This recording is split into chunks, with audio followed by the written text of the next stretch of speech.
The question hits differently when you're standing in the archaeological ruins of a Viking longhouse. Not how did they live, but how did they not freeze to death? Because winter in Scandinavia wasn't just cold, it was the kind of cold that turns breath into ice crystals mid-air. Before we dive deeper, if you're finding value in this exploration, consider subscribing and drop a comment with where you're watching from. It's always fascinating to see our global audience. Let me paint you a different picture. Instead of imagining yourself in that smoky hall, let's talk about what the evidence actually tells us. Let's strip away the romanticism and look at the raw mechanics of Viking survival, the architecture of survival. The Viking longhouse stands as one of history's most ingenious compromises with nature. These weren't simple wooden shacks.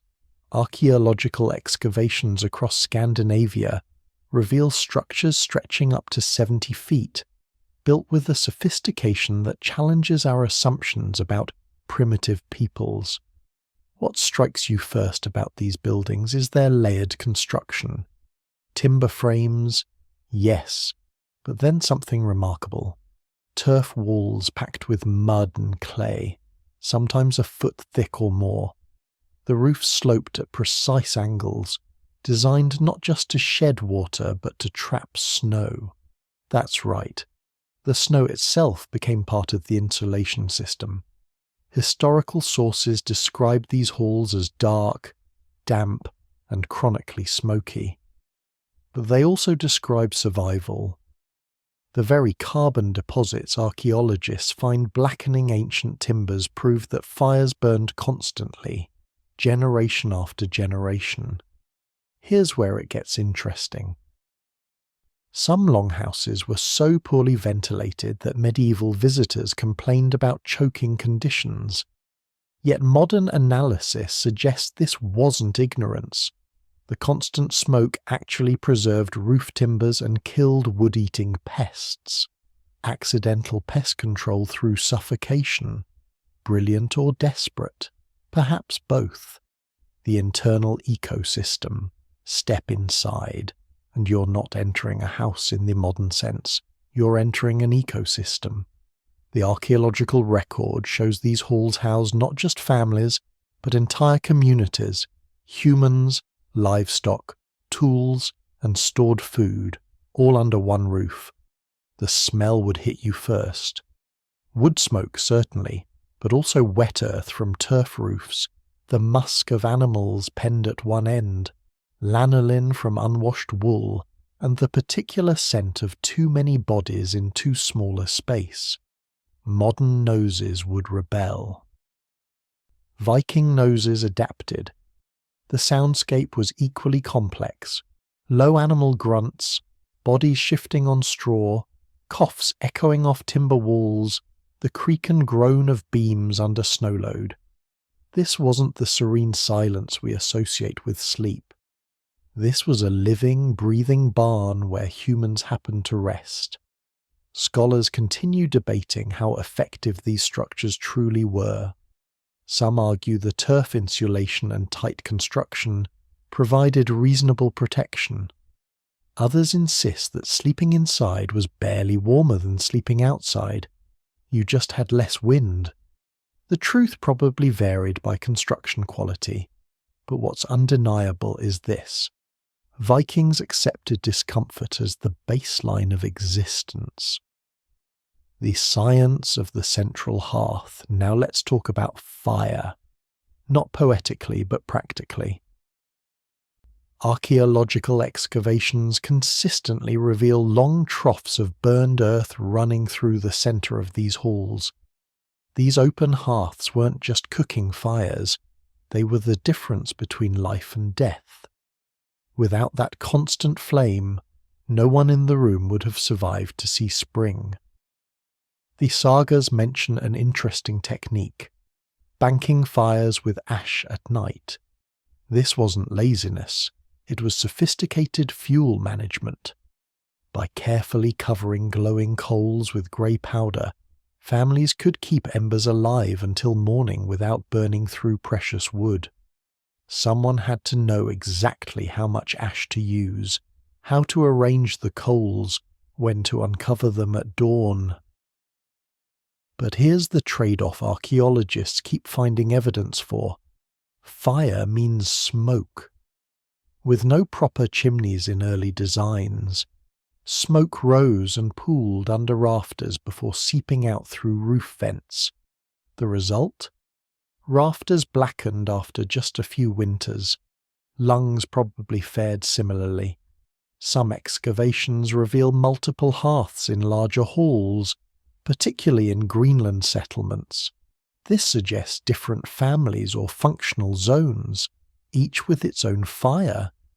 Imagine the heat zones overlapping, creating microclimates within the larger space. The constant danger was obvious. Sparks leaping from logs could ignite straw bedding or woolen clothing in seconds. One careless moment and the entire hall could become an inferno. Yet people laid down around these fires every single night because the alternative, freezing, was guaranteed death. The ventilation paradox. Here's where Viking engineering gets really interesting. Archaeological remains show simple roof vents, narrow slits covered with movable boards or turf flaps. The concept was elegant. Create just enough airflow to pull smoke skyward while retaining maximum heat. Execution was another matter entirely. Too much ventilation and you froze. Too little and you suffocated. There was no perfect balance, only constant adjustment based on wind direction, weather, and how many people were generating body heat. Despite these innovations, the evidence of soot-choked timbers tells the real story. Smoke lingered. It coated surfaces, permeated clothing, and likely created chronic health problems. Imagine breathing that air every night of your life. Eyes burning, lungs irritated, sleep constantly disturbed. Yet there's an odd silver lining researchers have identified. The smoky interior probably repelled insects during warmer months and may have slowed bacterial growth in food storage areas. Your lungs suffered, but your winter supplies lasted longer. A grim trade-off, but perhaps a necessary one. Specialists continue arguing over ventilation effectiveness. Some believe the smoke holes combined with wall cracks provided sufficient airflow. Others insist they were barely better than nothing. With no intact roof system surviving, we're left interpreting burn patterns and soot deposits. The engineering of sleep. Let's get specific about where people actually lay down. Archaeologists have uncovered clear traces of raised sleeping platforms along longhouse walls. Not fancy beds, but simple benches, sometimes just rough planks, sometimes woven branches topped with straw. Post holes running along walls, discoloured earth where wood once rested, compressed layers of decayed organic material. The evidence is consistent. Why raised? Two practical reasons.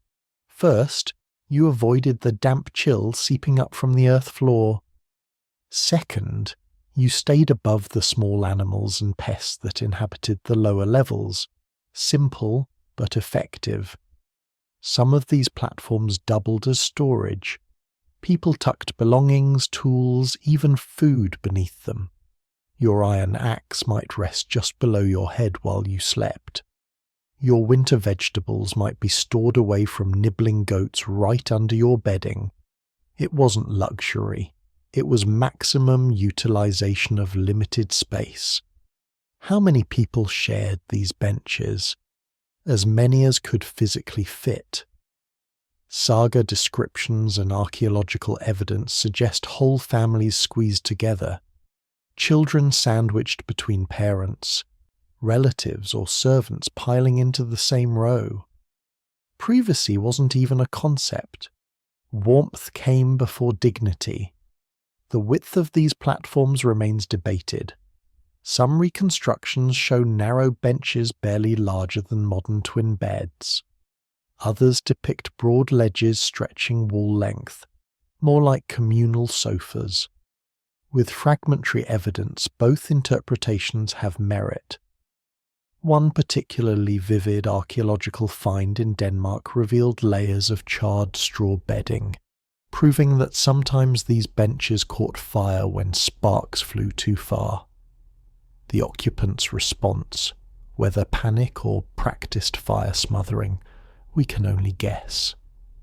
The materials of warmth, now let's examine what people actually slept under and on. Archaeological digs have revealed remnants of bedding material, charred straw fragments, tufts of sheep wool, even goat hair woven into blankets. These fragments confirm what saga hints suggest. Wool was fundamental to comfort. Scandinavian sheep produced thick fleece, hardy enough to withstand endless winters. When spun into blankets or cloaks, wool trapped heat even when damp, a critical quality in perpetually moisture-filled longhouses. You might itch like crazy, but you'd stay warm. Not all bedding was local, though. Some excavations reveal bear pelts from northern territories, beaver skins from eastern trade routes, even luxurious reindeer hides from Sapmi regions. These imported furs represented more than warmth.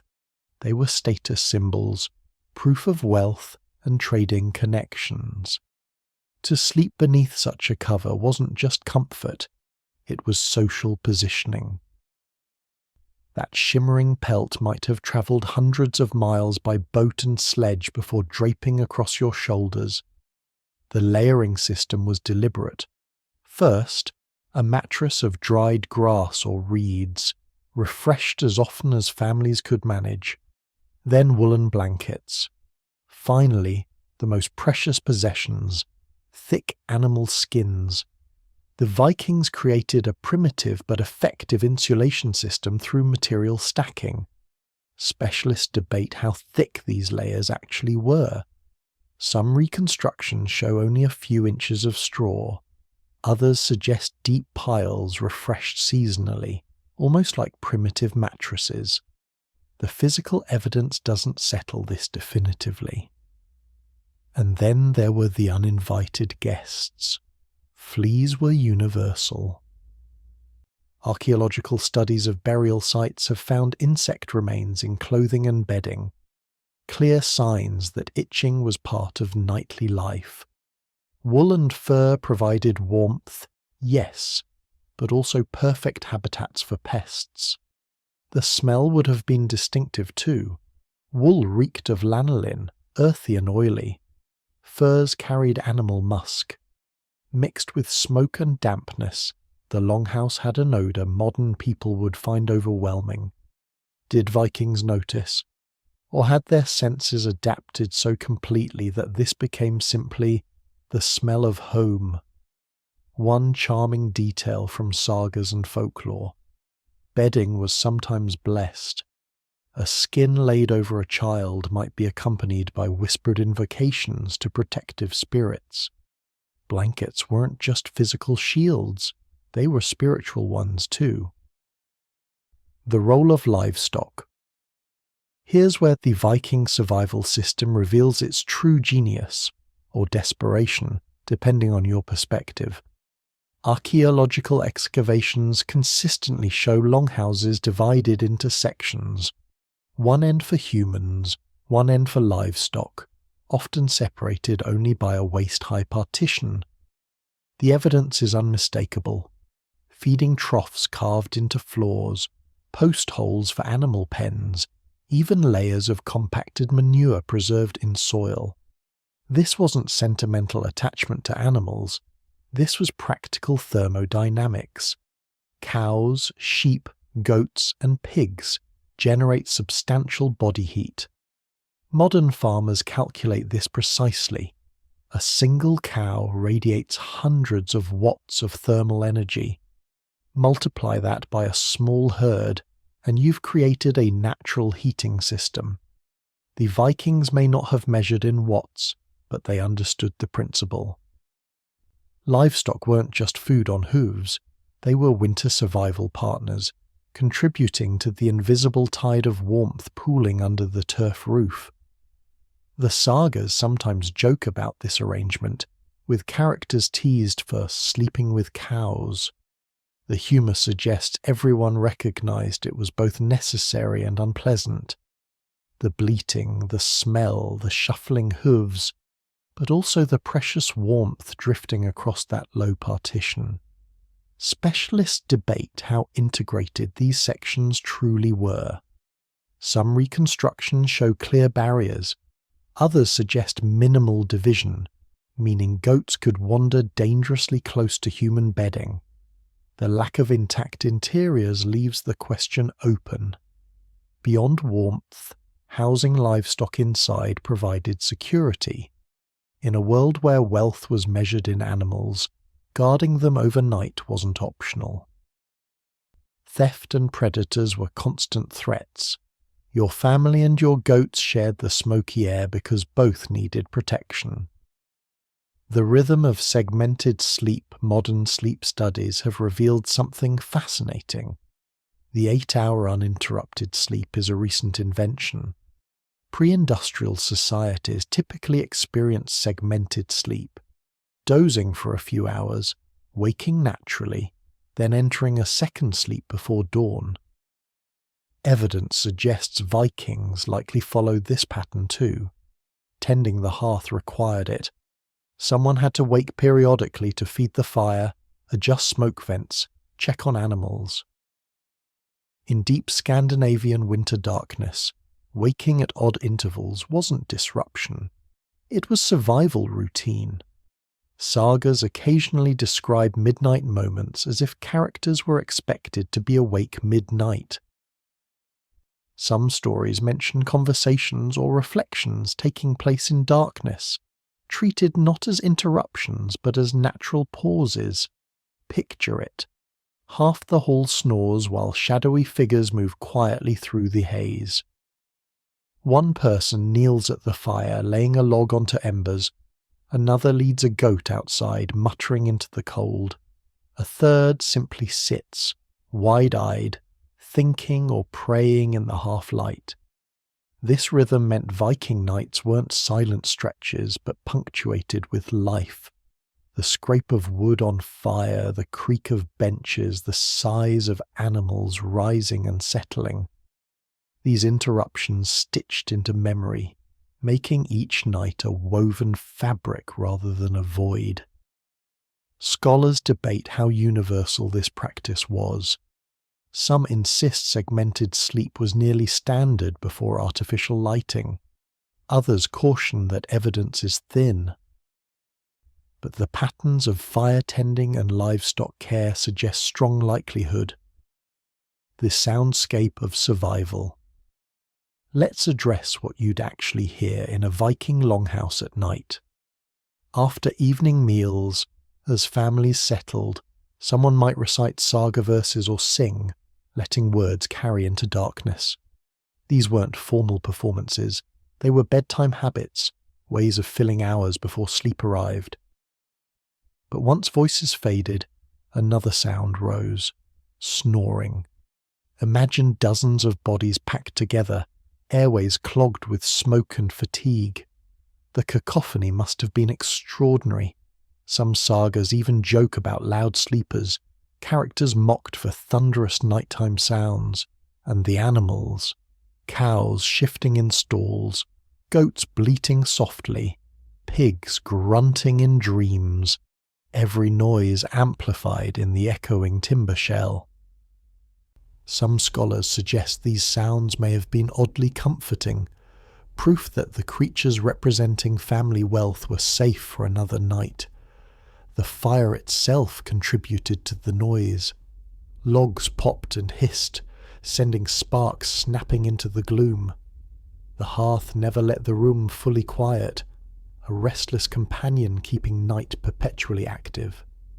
Modern readers imagined sleep as private, serene escape. For Vikings, it was social immersion, sleeping in a soundscape woven from every voice, cough, and animal breath. Privacy wasn't just scarce, it was conceptually foreign. The food factor. There's another crucial element often overlooked: what people ate before lying down. The Viking diet was heavy with grains, meat and dairy, all dense foods that generated sustained internal warmth. A stomach filled with barley porridge or roasted mutton created a slow burn of energy carrying you through the night. Without it, even the thickest reindeer hide couldn't prevent shivering. Archaeological studies of refuse heaps paint a clear dietary picture: barley and rye bread, thick soups of peas and beans, stews of lamb or pork, and constant dairy products. These foods weren't just nourishment, they were internal insulation. Bone fragments from Viking sites sometimes show marrow extraction marks, suggesting marrow was a prized snack. Not glamorous, but practical. Fat provided concentrated calories, fueling warmth long after fires burned low. Researchers continue debating dietary distribution. Did wealthier families enjoy meat-heavy diets, while poorer households survived on grains? Grave analysis hints at disparity. Some burials show rich animal protein traces, others mostly plant-based remains. The impact on sleep is tangible. With a full belly, your body relaxes, limbs heavy, warmth radiating from within. Without food, cold bites deeper, every draught a sharper sting. Winter feasts around Yule weren't just celebrations, they were survival strategies, filling bellies at the coldest time of the year. The alcohol element. And then there was drink. Vikings brewed beer, ale, and mead, and these weren't reserved for special occasions. Archaeological finds of brewing vats and fermentation pits confirm alcohol was a daily presence. Ale brewed from barley or oats, flavoured with herbs, was common. Mead, honey wine of legend, was rarer but highly prized.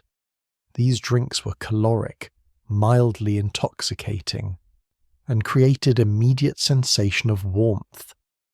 Yet there's a medical contradiction. Alcohol dilates blood vessels, making you feel warm on the surface while actually hastening heat loss. Did Vikings recognize this?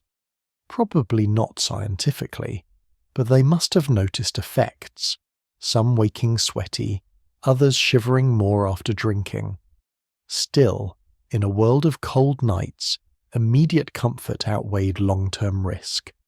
The sagas describe men drinking heavily and falling asleep in awkward places, sometimes requiring rescue from smouldering embers.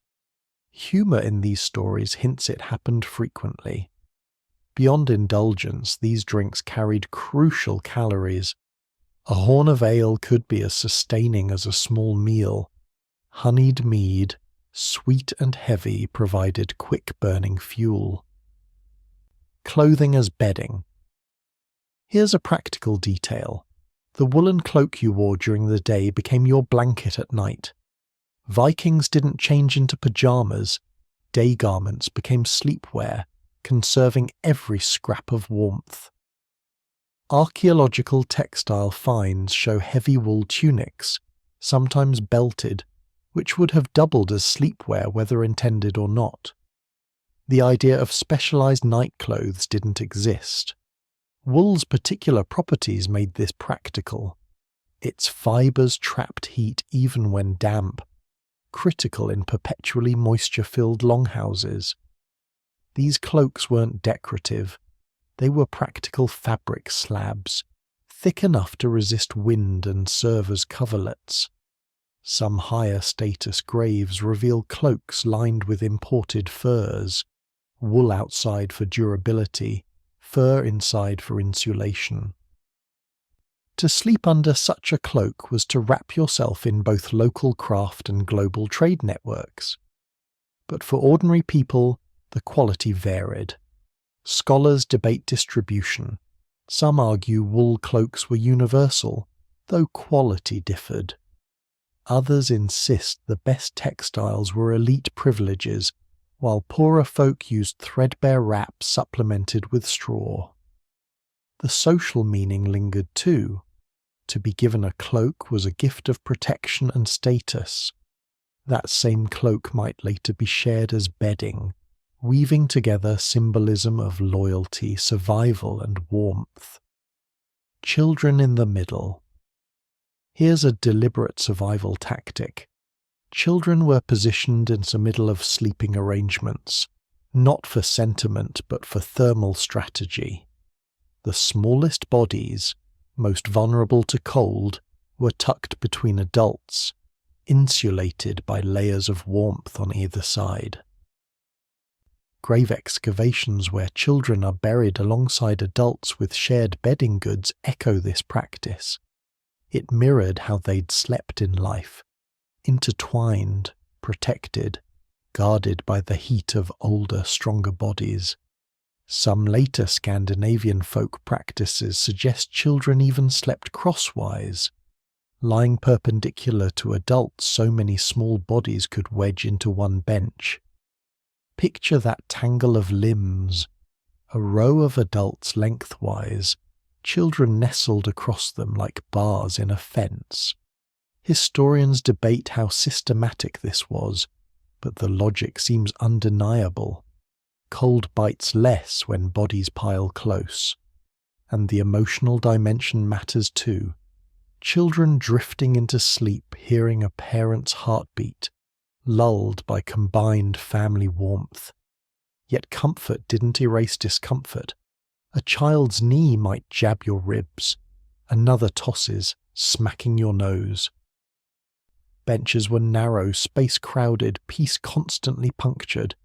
Still, parents accepted it because the alternative, letting a child sleep at the edge, exposed to drafts, was unthinkable. Intimacy and partnership. Marriage in the Viking world wasn't just social arrangement. It was a nightly contract of warmth. To lie beside a partner was a physical buffer against freezing drafts. Grave finds reveal couples buried with shared bedding goods, cloaks or furs draped over both. This material evidence suggests sleep and partnership were functionally entwined. Privacy was scarce. Children snored nearby, goats shifted in pens, smoke stung eyes. Yet couples carved intimacy in whispers under shared furs. The crowded conditions left little room for seclusion, but in those pressed-together moments, warmth became both physical and emotional. Some traditions describe wedding ceremonies leading brides to marital benches inside the longhouse, rather than separate rooms. The whole household witnessed sleeping arrangements being established. Practical survival acknowledged openly. Scholars debate how much privacy couples actually achieved. Some argue conditions left little room for seclusion. Others suggest partitions or hanging skins might have offered minimal separation. Truth likely varied, with some halls allowing small nooks while others left couples entirely exposed. But intimacy wasn't limited to spouses. In households with widows, widowers, or unmarried adults, bed sharing often crossed kinship lines. An elderly grandmother might sleep beside a granddaughter for mutual warmth. A servant might be folded into family benches.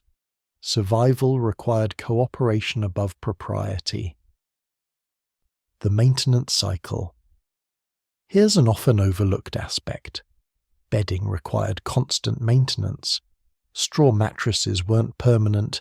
They needed refreshing, fluffing, sometimes complete replacement. Without that effort, the material underneath would rot, flatten, and crawl with ever more pests.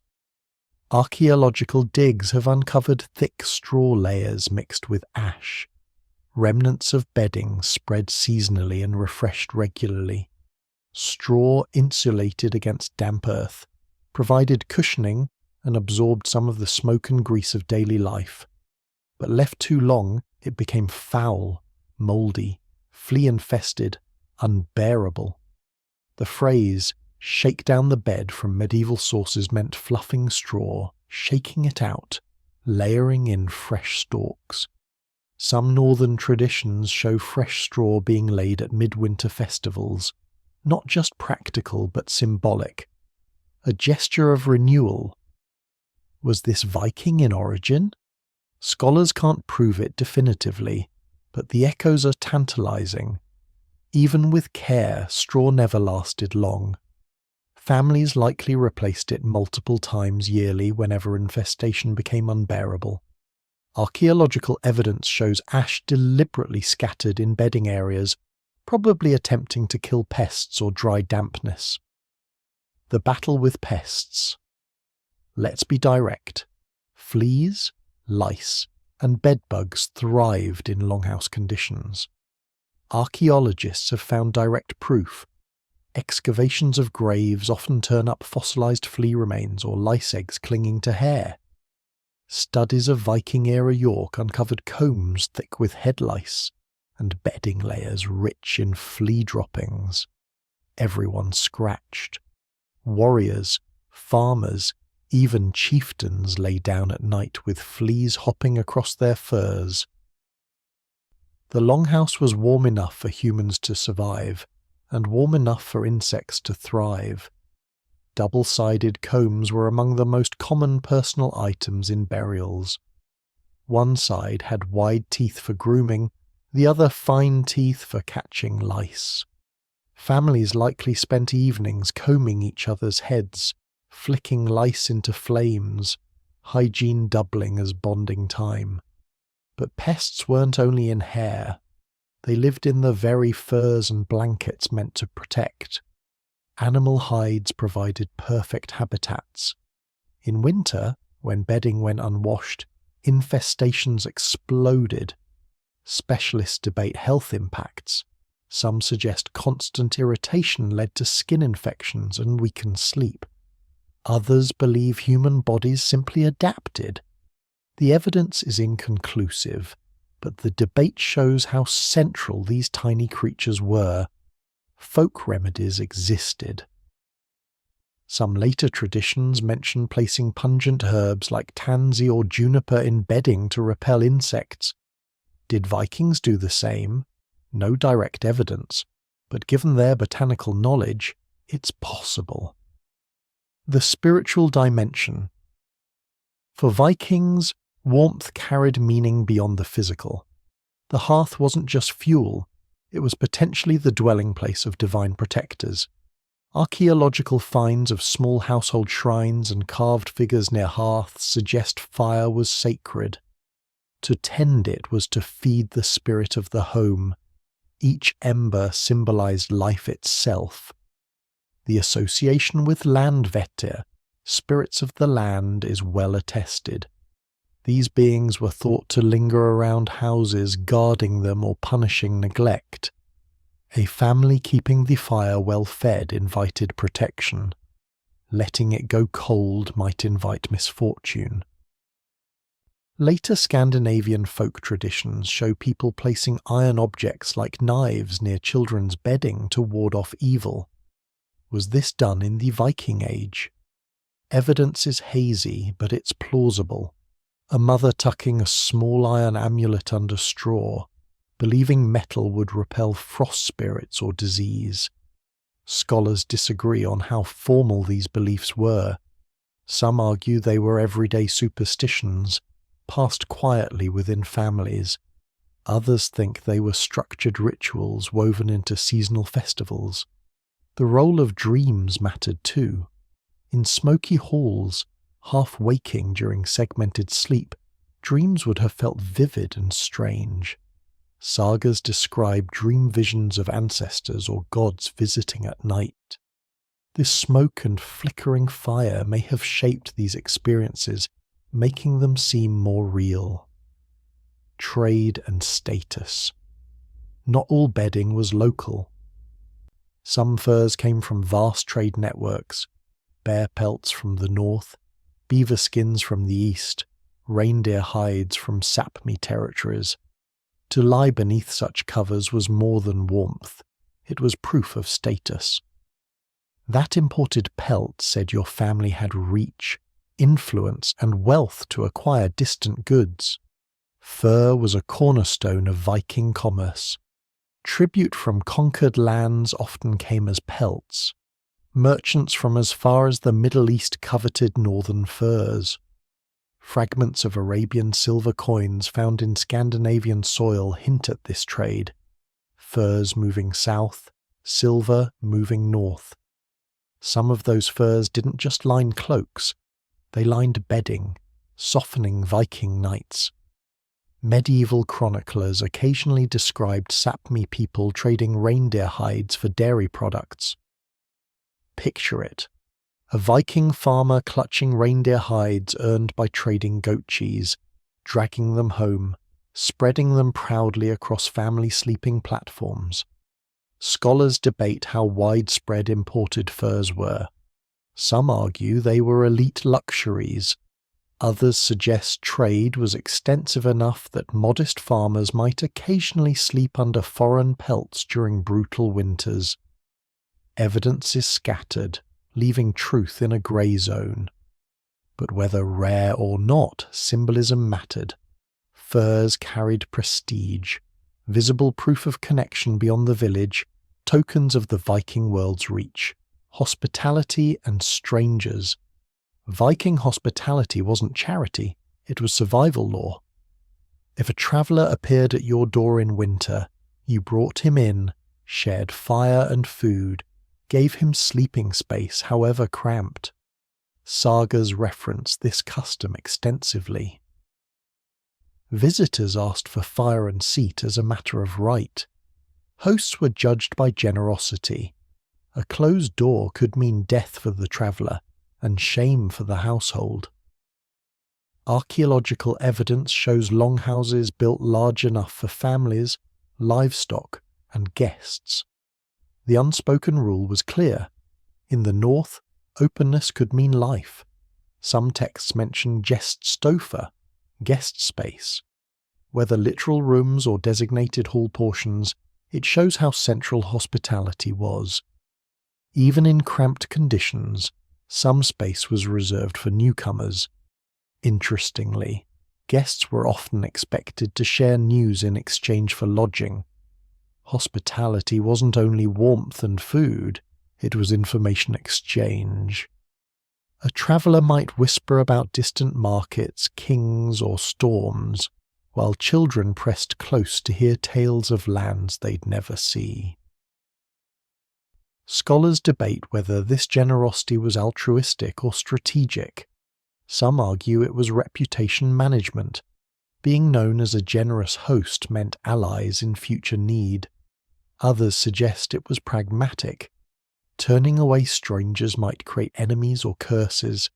Either way, the longhouse became a revolving door where family, kin, servants, and travellers all shared the same smoky roof. Death and bedding. The way Vikings slept in life echoed into death. Archaeologists digging graves find not only weapons and jewellery but bedding, straw imprints, fur fragments, wool tufts, even whole blankets folded beside bodies. The Osberg ship burial in Norway showed two high-status women laid on beds draped in textiles and animal hides. Even ordinary graves often contain wool and fur traces, as if every Viking, regardless of wealth, was ensured a bed for eternity. The logic was profound. If warmth meant survival in life, it surely mattered in the afterlife. Dead children were wrapped in fur blankets. Warriors were laid with cloaks. Women were given their bedding as if they might need rest after the long journey. In these burials, sleep and death blur. Both require comfort. Both require warmth. Some graves reveal feathers mixed with wool, suggesting down pillows or mattresses for elites. Status dictated softness even in death. Scholars debate whether burial goods were literal provisions or symbolic wealth displays. Some argue for spiritual utility, comfort for the dead's journey. Others emphasize social messaging. Truth probably blends both. But whether symbolic or practical, the message is clear. Bedding mattered as much as weapons or jewellery. Furs, wool, straw, these were central to identity. The process of fire management. Let's get technical about ember preservation.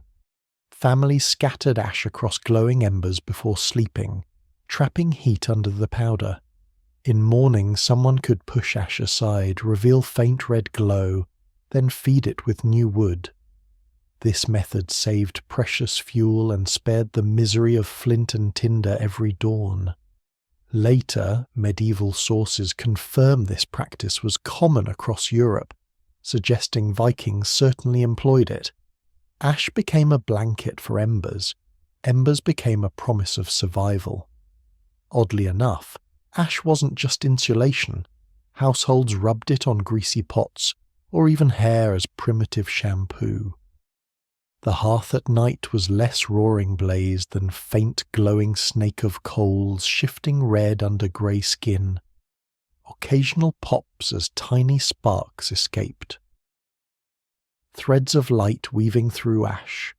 That faint warmth kept frost from biting too deep. Specialists debate whether longhouses had single central hearths or multiple smaller fires.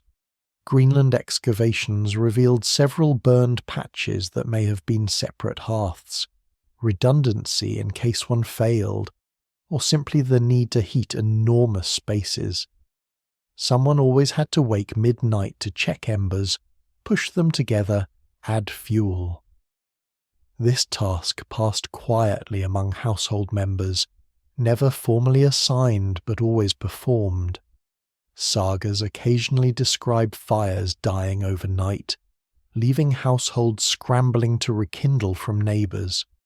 Someone might trudge through snow carrying a clay pot with precious ember, coaxing it home before it cooled. Borrowing fire was both practical and symbolic. Warmth itself was communal. Auxiliary heat sources. Wealthier households sometimes employed iron braziers and oil lamps, not common, but archaeologically documented. Excavations at high-status sites have uncovered metal brazier fragments, shallow iron containers blackened by heat, filled with glowing coals and moved around rooms to create portable warmth pockets. Oil lamps too surface in the record.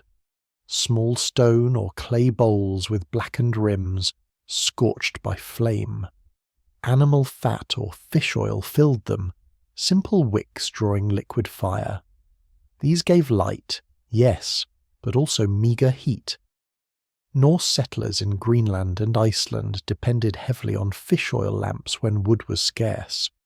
The practice may have extended to wealthier Scandinavian households supplementing hearths. Interestingly, reenactment experiments with braziers show they often worsened air quality. Moving hot coals created more smoke and fire risk. Vikings must have been either tougher or more desperate than modern lungs can comprehend. Scholars debate how widespread these tools were. Some argue they were elite luxuries. Others point to simple stone lamp fragments even at modest sites, suggesting broader use than we might assume. Shipbuilding techniques. Applied. Here's a fascinating connection. Vikings applied shipbuilding logic to house construction. Archaeological studies note longhouse walls sloped inward like ship hulls, improving stability against storms and snow. Roofs layered with overlapping turf resembled how planks overlapped in longships, each piece shedding water from the next. Greenland settlers built double-walled homes, inner timber frames with outer turf layers packed tightly, sometimes even using seaweed as insulation. Shipbuilders too stuffed fibres between planks to keep water out. Same principle, different application. Some longhouses may have used recycled ship timbers. Wood was precious. When ships grew too old to sail, sturdy oak ribs could be repurposed into house frames. You might sleep beneath beams that once crossed the North Sea. Specialists debate how deliberate these parallels were. Some argue they're coincidental practical solutions. Others insist the similarities are too strong. Shipwrights consciously applied their skills to architecture. Ships were famously sealed with tar and resin. Some evidence suggests similar sealants were smeared into house timber gaps to block drafts. For Vikings, tar might have smelled like safety whether on ships or in halls. Literary evidence sagas and Eddic poems provide textual clues about sleep practices. Authors often mention elderhoos or hearth hall, describing characters lying by fire or turning on benches. These phrases confirm what ruins show. Benches lined walls, people rested beside central blazes. In Eyrbyggja saga, gatherings are described where people sat late around fires, talking and listening before finally settling onto benches. The rhythm of night preserved in narrative, hall buzzing with conversation, then slowly bodies settling under cloaks, noise fading into snores. Some poetic verses describe heroes sleeping with weapons nearby. Archaeologists back this up. Swords and spears found in burials positioned as if the dead were ready to rise. Scholars debate how literally to take these descriptions. Were they reflecting real habits or embellishing heroic ideals? Sagas were written centuries after the Viking Age and may exaggerate. Others insist casual detail consistency points to truth. Skaldic verses sometimes describe halls filled with smoke of embers or press of men under beams, indirect but texturally rich. Even where poets aimed at grandeur, mundane sleep details slipped through. Some tales describe restless nights in terms of supernatural disturbance, spirits whispering, dreams weighing heavily. Were these narrative devices or reflections of what smoky, uneasy nights actually felt like? Feast nights. Winter feasts were as much about surviving cold as celebrating. Archaeological traces of oversized halls suggest spaces far larger than single families needed. These were feasting halls with wider hearths, more benches, evidence of mass cooking.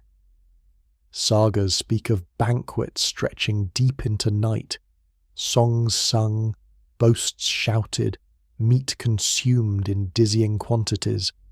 After such excess, benches and floors must have been strewn with sleepers dropping wherever space allowed. Yule, the midwinter feast, was crucial. Eating heavily in their coldest weeks ensured strength for lean months ahead.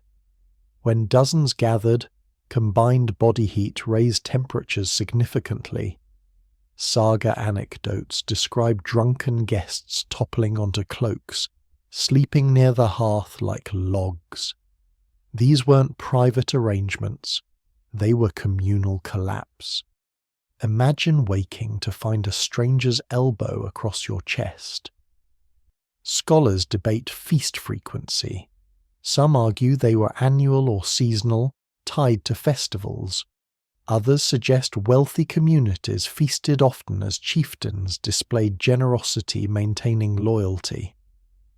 Reenactments in reconstructed halls suggest many bodies in closed space raised temperature enough that even thin bedding felt luxurious. Discomfort was tolerated when it meant not freezing, health and illness. For all the warmth strategies, longhouses were also breeding grounds for sickness. Viking skeletons show signs of chronic respiratory issues, ribs deformed by constant coughing, lungs scarred by years inhaling soot. Living in smoke-filled halls kept frostbite away but meant lungs rarely knew clean air. turf-roofed houses trapped humidity. Moisture seeped through, clinging to wood and bedding. Archaeologists in Iceland have found mold spores preserved in turf remains. The very walls may have worsened health. Lice themselves may have spread disease. Researchers suspect typhus-like illnesses could have circulated in crowded halls, passed from head to head in scratching sessions. Scholars debate mortality extent tied to longhouse life. Some argue health risks were constant but manageable, balanced by hardy immune systems and herbal remedies. Others insist the environment was disastrous, shortening lives and contributing to high child mortality. Vikings had remedies. Texts mention herbs like yarrow, juniper, and angelica used to treat ailments. Women might scatter herbs in bedding to freshen it, or burn juniper as incense to clear foul air. Did it help? Perhaps marginally, but even the act gave hope. Archaeological finds in York uncovered latrine deposits rich with parasite eggs. Roundworm, whipworm, tapeworms were common. Imagine lying in the hall, stomach twisting from parasites, sleep shallow and broken by cramps. Yet people endured. Children coughed and still grew strong. Mothers itched and still rose before dawn. Warriors wheezed through nights and still took axes to see. Resilience was carved into their very breath. The night as danger. Night wasn't merely rest time, it was a time of danger. Sagas describe characters kept awake by fear, or rising to check doors and fires. Longhouses weren't impregnable. Walls kept out frost, but what about thieves? What about enemies waiting for families to sink into slumber? One saga tells of raiders bursting into a hall at dawn, cutting down groggy men. Nights weren't always safe havens. They could be traps. Archaeologists point to weapons near sleeping areas. Graves show swords at sides, children sometimes given knives, suggesting weapons weren't locked away but stayed close, ready to be seized instantly. Sagas mention dogs sleeping in halls as guardians. Their barks would cut through night if strangers approached. Dogs were alarm systems. A restless growl might send a hand groping for an axe before eyes even opened. Scholars debate how deep this fear ran. Some argue villages were tight-knit, raids rare, nights mostly peaceful. Others insist sagas reflect genuine anxiety that violence could arrive any time. But whether fear was constant or occasional, it shaped how people thought about sleep. Not as surrender, but as vigilance. Icelandic farm ruins show remains of heavy doors and locking mechanisms. Even in remote settlements, families secured themselves at night. Doors were more than cold barriers. They were defences against intrusion. The cultural meaning. The longhouse wasn't simply shelter. It was the heart of Viking society where every night's sleep stitched families and communities together. Archaeological studies show longhouses were almost always central in villages, larger and sturdier than outbuildings. They were status symbols but also collective anchors. When you lay on your bench, it wasn't just a bed, it was a place in social fabric. Your position spoke volumes. Nearer the hearth meant higher standing. By the door meant lower status. Hierarchy didn't end when people lay down. It stretched into the smoky dark. Longhouses weren't simply residential. They were multifunctional. Barn, workshop, feasting hall, bedroom rolled into one. Sleep happened as the midst of life, not apart from it. Some sagas describe disputes about who got to sleep where.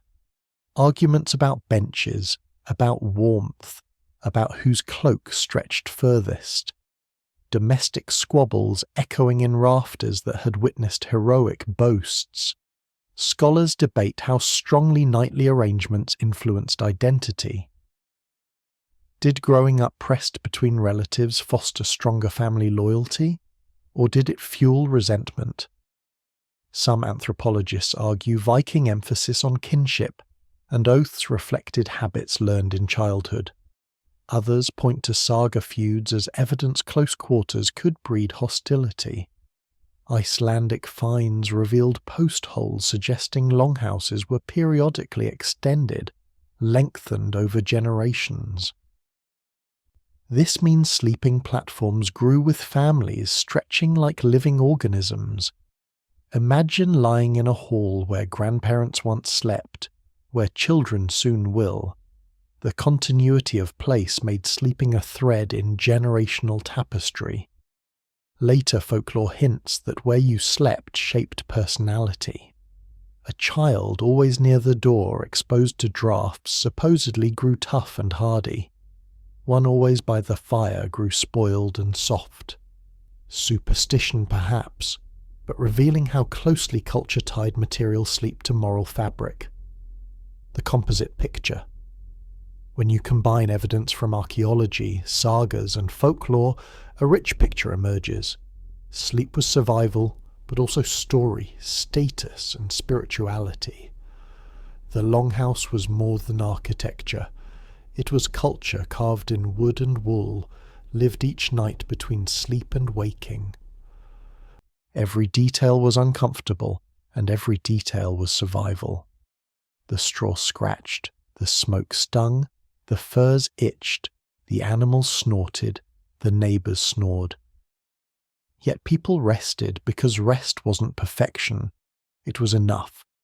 Survival didn't demand luxury, it demanded endurance. Vikings didn't beat winter with comfort, they beat it with closeness, ingenuity, and sheer stubbornness. Each night's sleep was a victory. Each dawn was proof the system, imperfect, smoky, crowded, worked well enough to keep life going. The longhouse wasn't designed for individuals, it was designed for the group. Survival wasn't solitary, it was communal, noisy, sometimes uncomfortable, but deeply human. You shared not only stories and meals, but also body heat night after night, winter after winter. In that closeness, sweaty and undeniably cramped, there was also security. If danger approached, if storms tore at roofs, if illness struck, you weren't isolated. You were surrounded, woven into the fabric of kin. The final understanding. So what have we learned about how Vikings slept without freezing? The answer isn't a single innovation, but a system. Layers of strategy stacked like the bedding itself. Turf walls and sloped roofs trapped heat and turned snow into insulation. Central hearths burned constantly, carefully banked under ash to preserve embers. Livestock shared the hall, becoming living radiators. Families piled together on raised benches, sharing body heat. Woolen cloaks doubled as blankets. Imported furs added luxury for some. Straw provided cushioning, refreshed regularly. Fire was tended through segmented sleep cycles. Food and drink warmed from within. Hospitality ensured no one faced winter alone, and beneath it all, a cultural framework that accepted discomfort, valued community, and saw warmth, both physical and social, as sacred. The Vikings didn't conquer cold. They outlasted it, not through any single brilliant invention, but through the accumulated wisdom of generations who understood that survival meant cooperation, adaptation, and the willingness to sleep pressed against goats, if that's what it took to see another spring. When we stand in those archaeological ruins today, we're not just looking at timber post holes and burned earth. We're looking at the remnants of an entire survival system, one that kept families alive through endless winters in one of Earth's harshest environments. They itched from fleas, they coughed from smoke, they jostled against relatives. They whispered prayers to spirits in the rafters, and they survived. Every morning the embers glowed back to life. Every morning breath still rose in the cold air. Every morning was proof that the night had been endured once more. That's how Vikings slept without freezing. Not comfortably, not quietly, not cleanly, but effectively enough that their descendants are here today, and their halls, though long collapsed into earth, still speak to us about what it means to survive when nature offers no mercy and luxury is not an option. The lesson echoes across time. Sometimes enough is everything. The daily cycle of preparation. But let's rewind. Before anyone could sleep, there was preparation. And this wasn't a simple turn down the bed routine. This was hours of deliberate work that determined whether you'd survive the night or wake up half frozen. Archaeological evidence from hearth areas shows patterns of ash management that suggest evening routines. As daylight faded, and in Scandinavian winter, that could mean as early as 3 p.m., families began the process of securing the longhouse for night. First came the animals. Livestock had to be brought in from whatever grazing or shelter they'd had during the day. Evidence of worn pathways leading to longhouse doors, combined with concentrations of animal waste near entrances, tells us this was a daily ritual. Cows, sheep, goats, sometimes pigs, all had to be herded inside, secured in their section and fed. Think about the logistics. A family might own 5 to 10 animals. Each one had to be accounted for, checked for injury or illness and settled. This wasn't just about warmth. It was about protecting your wealth. A cow could be worth more than a sword. Losing one to theft or predators in winter could mean the difference between surviving until spring or starving. Next came fire management. The hearth that had been cooking food all day needed to be prepared for night duty. Archaeological analysis of hearth construction shows that some had stone arrangements that could be reconfigured.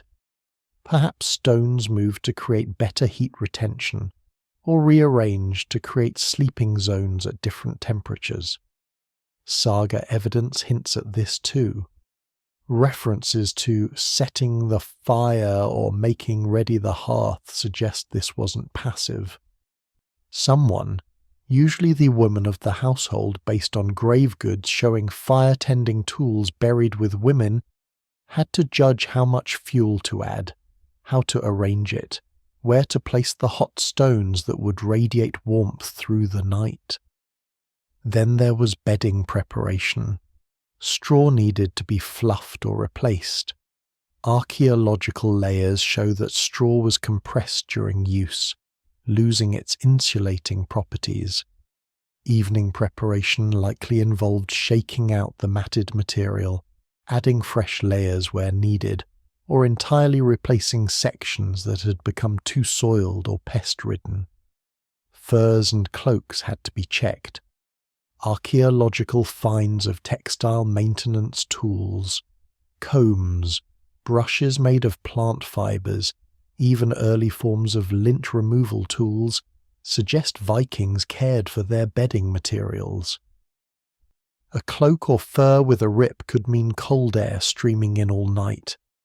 Better to spend 10 minutes mending in the evening than 8 hours shivering in the dark.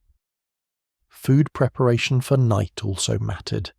Archaeological studies of cooking vessels show residue patterns suggesting evening meals were often thick, calorie-dense porridges or stews that could simmer slowly. This served dual purposes. The cooking added warmth to the hall through the evening, and the heavy meal provided internal fuel for the cold hours ahead. Some households probably prepared what we might call midnight snacks, dried meat or bread left accessible for those who woke during the segmented sleep periods. There's no direct evidence for this, but the logic is sound. If you're waking every few hours to tend the fire anyway, having something to eat would help maintain body temperature. Water management was another concern. Archaeological evidence shows that many longhouses had no internal water source. Water had to be brought in from outside, wells, streams, or melted snow. Evening preparation likely included bringing in enough water for the night, both for humans and animals, and storing it near enough to the fire that it wouldn't freeze solid. The door itself required attention.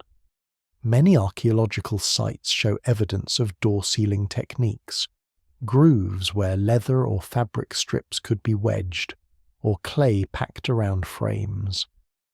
As night approached, these gaps had to be sealed against drafts, but not too sealed. Remember, smoke needed to escape somewhere. Smoke hole management was crucial. Archaeological remains of roof structures suggest some vents had movable covers, boards or turf sections that could be adjusted. Evening settings would differ from daytime. You needed enough ventilation to prevent suffocation, but not so much that all your heat escaped. Security checks mattered too. Even in peaceful times, doors needed to be barred or secured. Archaeological finds of heavy wooden bars and metal latches show that longhouses could be locked from inside. Someone had to ensure these were in place, that windows, if any, were shuttered, that no gaps existed where unwanted visitors, human or animal, could enter. Tool and weapon placement was another element. Saga references to setting the hall sometimes mention placing weapons within reach. Archaeological evidence backs this.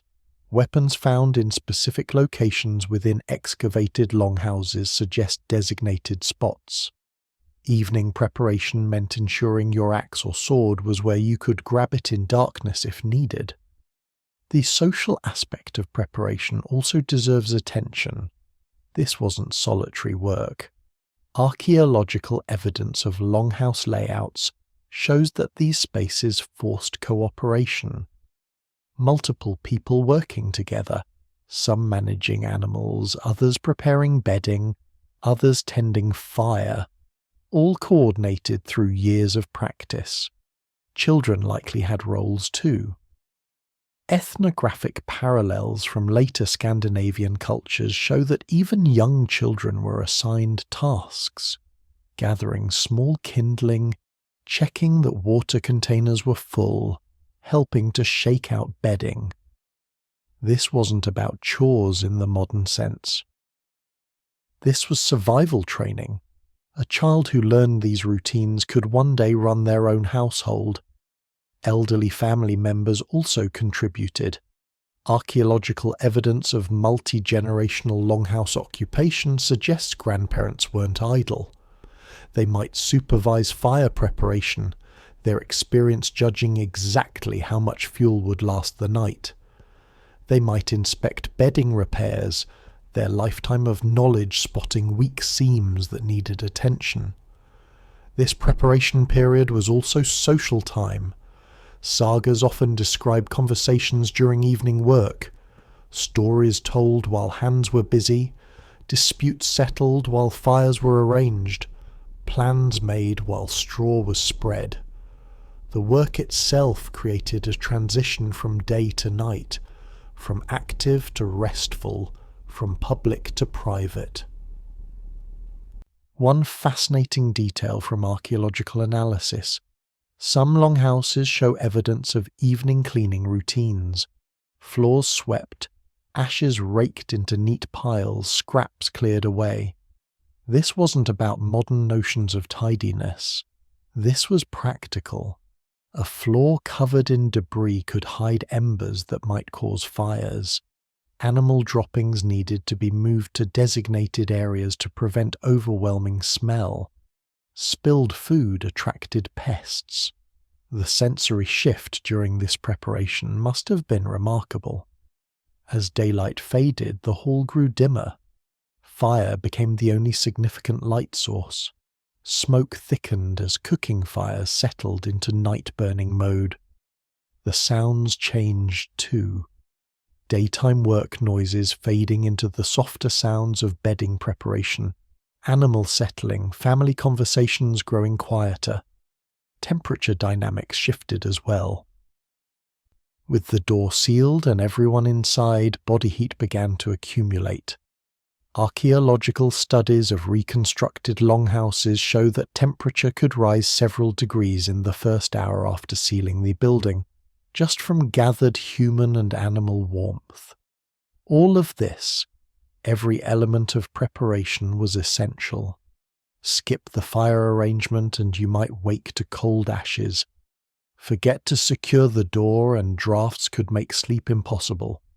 Neglect the animals and they might panic in the night, disturbing everyone. Fail to prepare adequate bedding and cold would seep into bones before midnight. Archaeological evidence suggests this preparation took 1 to 2 hours as winter darkness fell. It was labour, certainly, but also ritual. The same actions performed every evening in the same order by the same people created a rhythm that marked the boundary between waking life and sleeping survival. The hierarchy of heat. Now let's examine something the archaeological and textual evidence makes clear. Not everyone in the longhouse experienced the same warmth. Position determined comfort, and position reflected status. This wasn't accidental. It was deliberate social engineering built into the architecture itself. Archaeological excavations reveal that hearths were almost never centered perfectly in longhouses. They were often offset, closer to one end than the other. The areas immediately around the hearth showed the most wear on sleeping platforms, suggesting these were the most used, most desired positions. Saga evidence backs this up. References to high seat and places of honour often correlate with proximity to fire. When important guests visited, they were seated and later bedded nearest the warmth. Family members of lower status, servants and thralls, were relegated to spots farther from the flames. Think about what this meant in practical terms. The person sleeping closest to the hearth might enjoy temperatures 10 to 15 degrees warmer than someone at the far end of the hall, in a structure where inside temperature might hover just above freezing in the worst cold.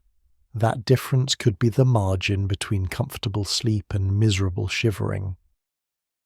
Archaeological analysis of sleeping platform wear patterns shows this hierarchy was enforced consistently.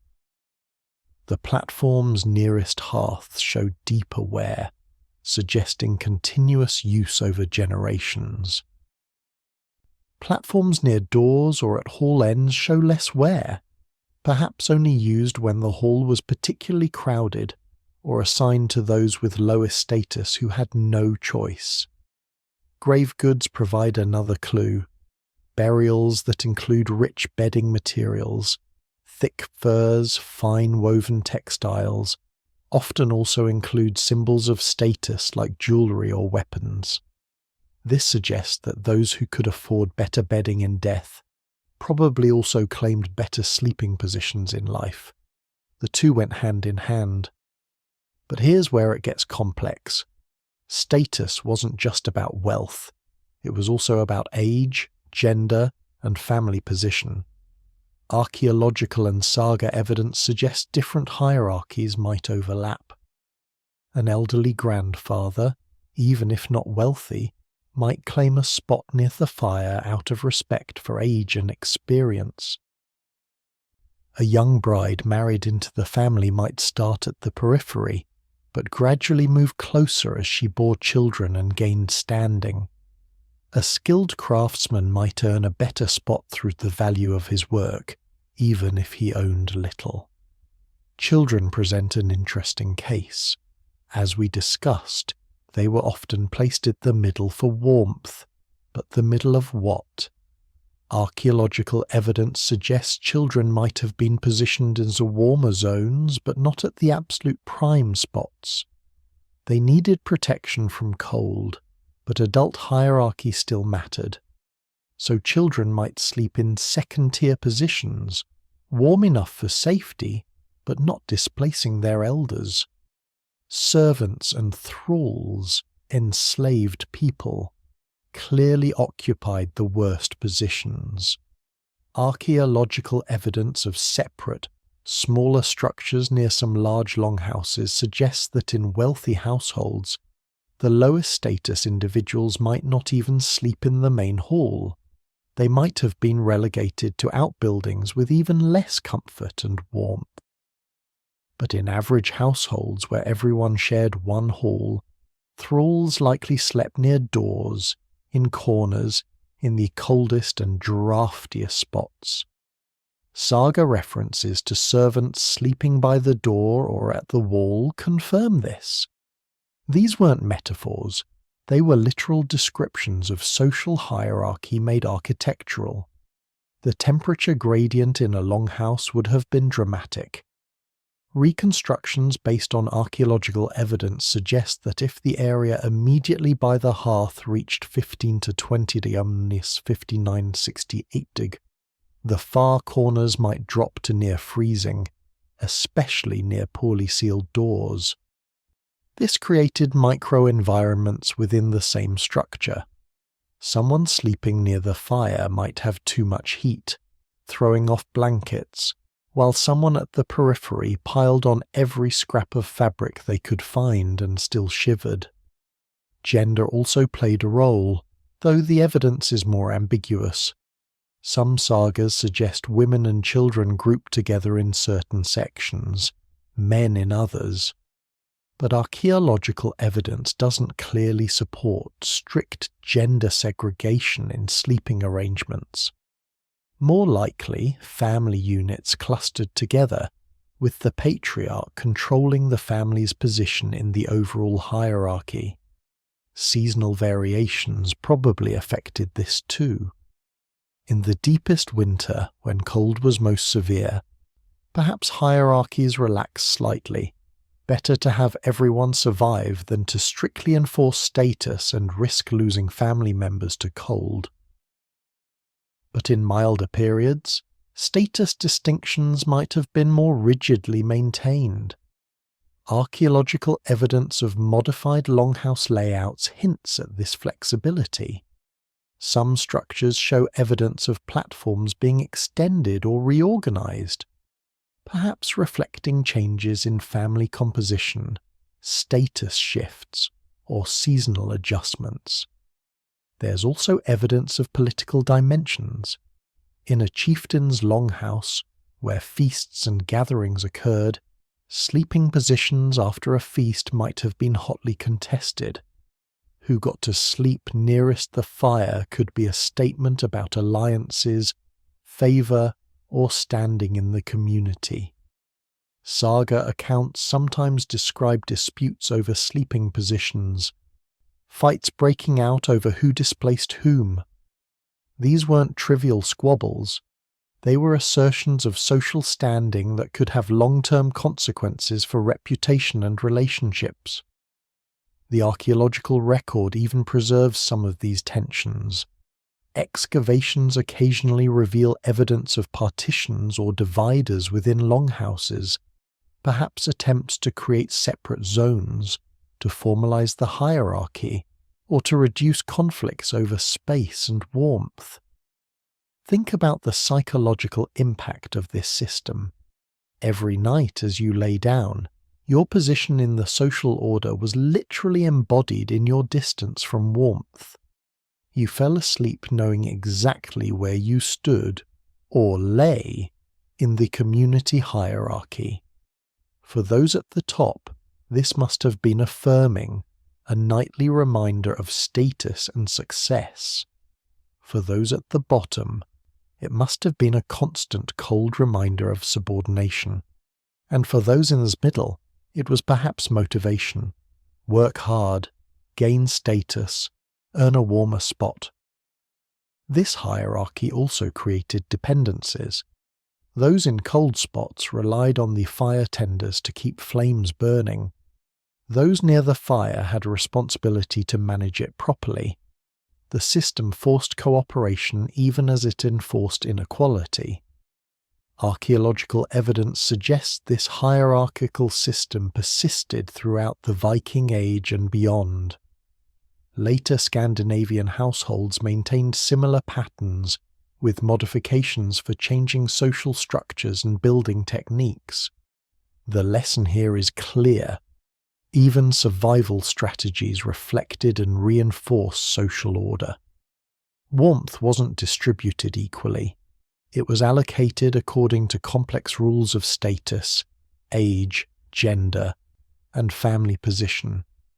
The longhouse wasn't just a shelter, it was a three-dimensional map of Viking social structure, readable every night in the distribution of warmth and cold.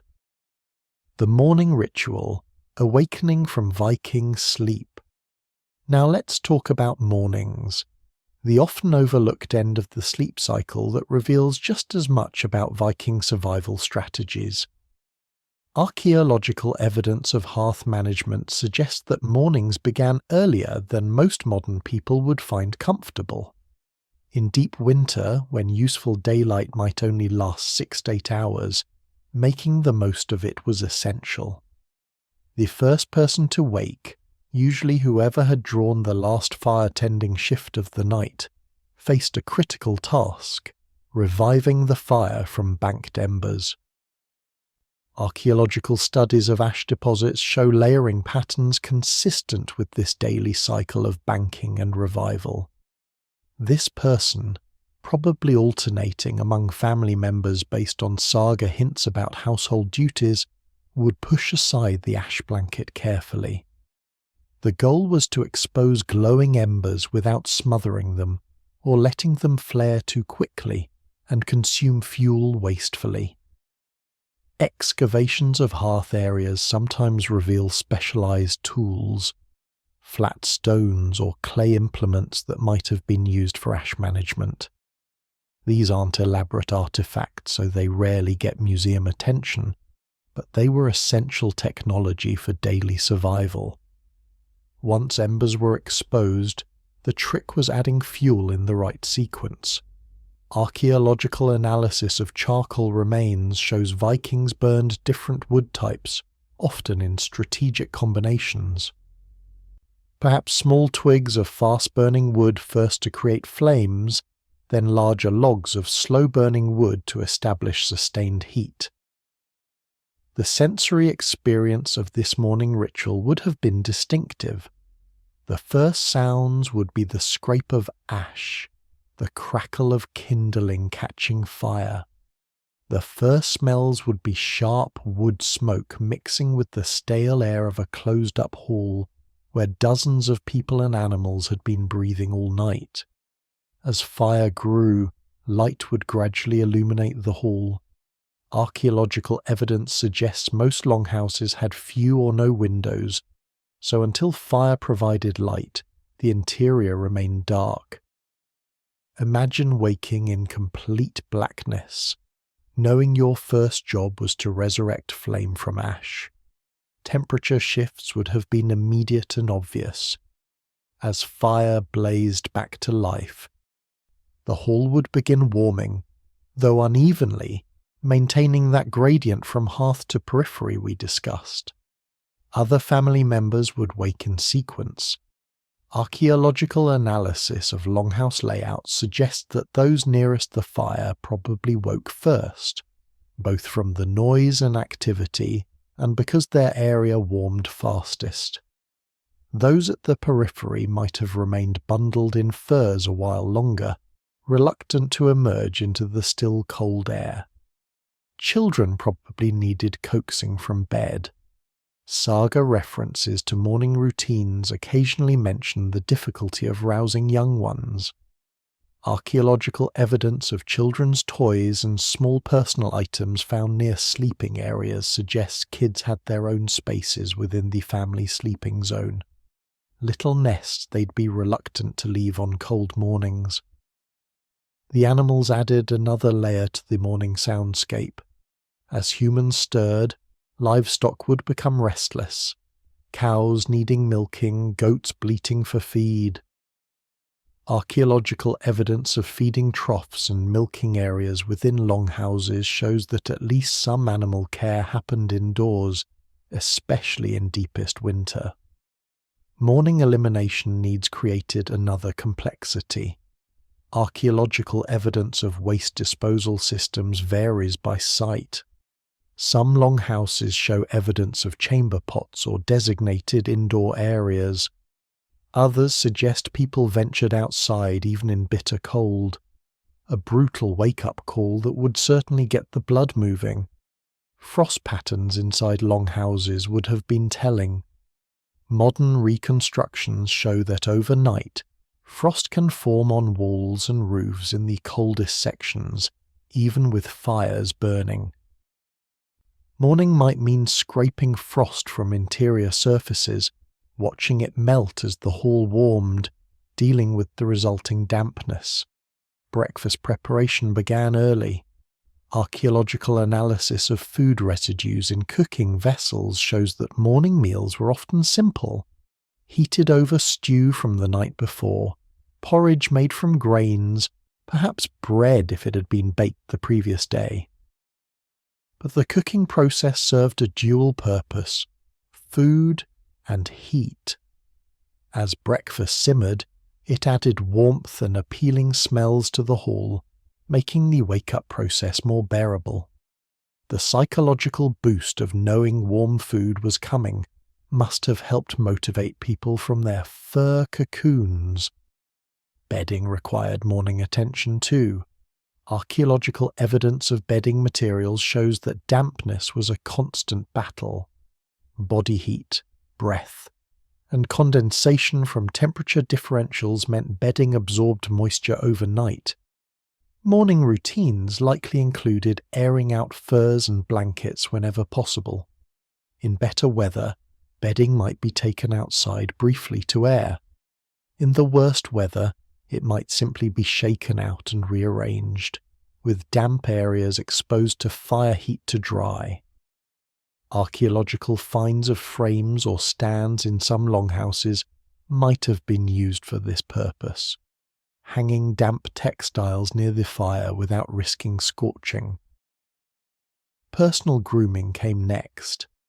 Archaeological finds of combs, wash basins, and grooming tools show that Vikings cared about hygiene despite harsh conditions.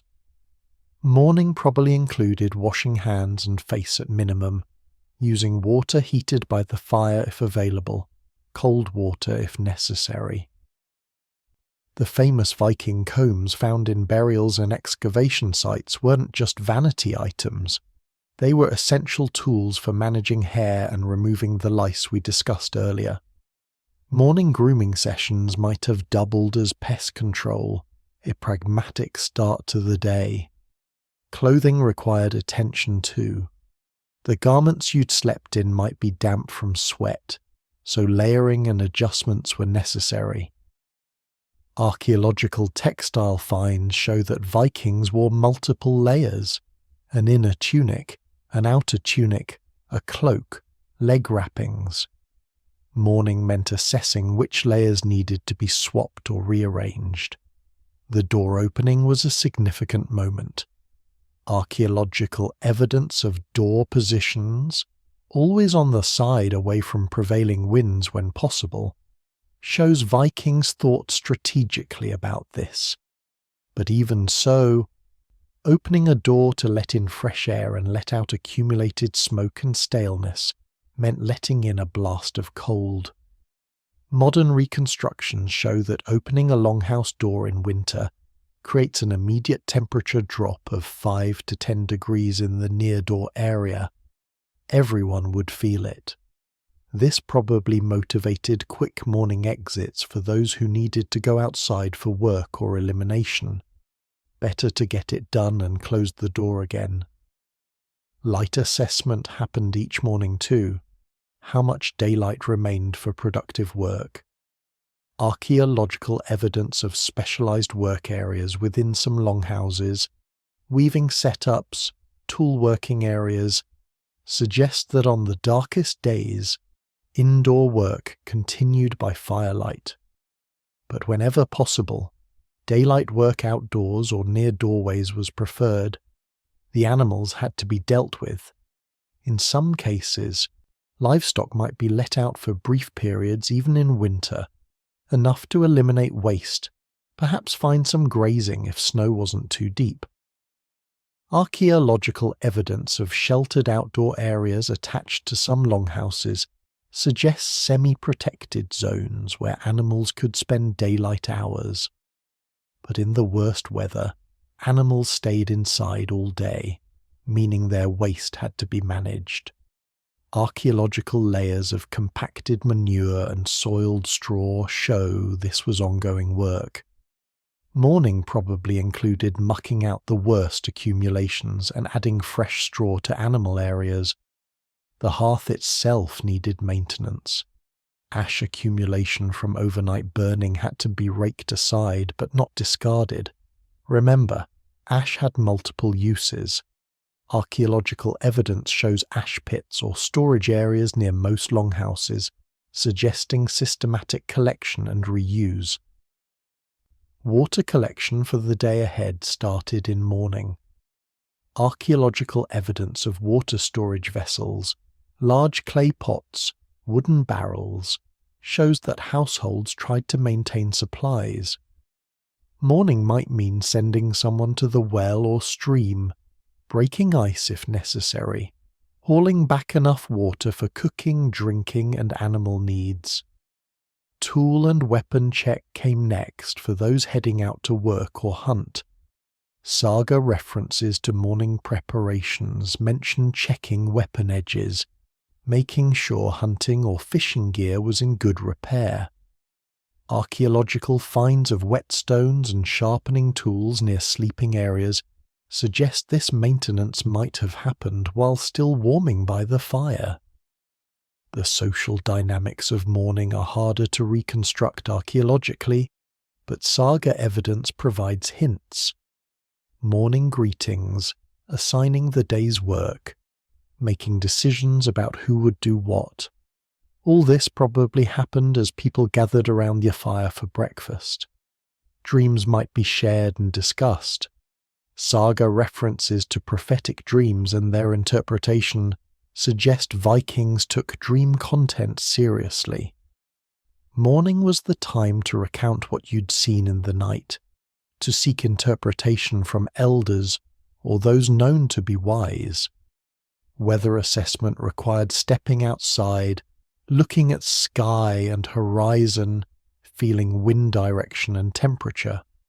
Archaeological evidence that many longhouses were positioned to have sight lines to important landmarks or indicators, mountains, coastlines, certain trees, suggests Vikings paid close attention to environmental cues. For farmers, this morning weather check determined the day's work. For fishers, it determined whether to venture out. For traders, it influenced travel plans. The decision-making happened collectively, influenced by the most experienced family members. The transition from night to day wasn't instant. Archaeological and saga evidence suggests it was more like a gradual unfurling, from banked embers to blazing fire, from dark to dim to adequately lit, from huddled stillness to bustling activity, from sleep survival to waking productivity. This morning ritual, repeated every single day through the long winters, was just as essential to survival as the evening preparation. Mess it up, let the fire die, fail to prepare food, neglect the animals, and you compromised the next night's survival. Archaeological evidence shows this pattern persisted across the Viking Age. Later Scandinavian cultures maintained similar morning routines with modifications for improved technology. But the basic rhythm, fire revival, gradual warming, collective awakening, preparation for the day, remained constant. Think about the cumulative effect. You didn't just survive one night, you survived hundreds of nights over each winter, thousands over a lifetime. Each morning was proof that the system worked, that the knowledge passed down through generations remained sound, that you could trust the same routines to carry you through one more day. The psychological dimensions of communal sleep let's shift from the physical mechanics to something equally important but harder to excavate. The psychological and emotional impact of sleeping this way, night after night, year after year. Archaeological evidence can't directly tell us how people felt, but it can show us patterns of behavior that suggest emotional and psychological responses.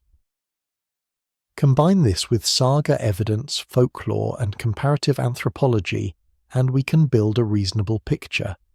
Start with the fundamental lack of privacy. In modern Western culture, we associate sleep with private, intimate space. Your bedroom is your sanctuary. But Vikings had no such concept, at least not in the way we understand it. Archaeological evidence shows that even wealthy chieftains in large halls shared sleeping spaces with extended family and retainers. The complete separation we expect, individual rooms, closed doors, simply didn't exist. What did this do to psychology? Some anthropologists argue it created stronger social bonds. When you literally cannot escape your family and community, you're forced to develop conflict resolution skills, patience, and deep interdependence. Saga evidence supports this. Many stories emphasize loyalty to kin group, the importance of family reputation, the shame brought by betraying household trust. These values might have been reinforced nightly by the necessity of peaceful coexistence in cramped quarters.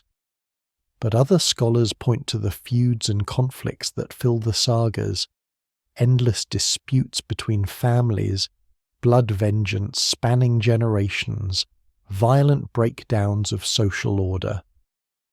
Could these tensions have been exacerbated by the pressure cooker environment of shared sleeping spaces? Archaeological evidence of burned longhouses, some showing signs of deliberate arson, hints at the extreme measures people might take when coexistence became impossible.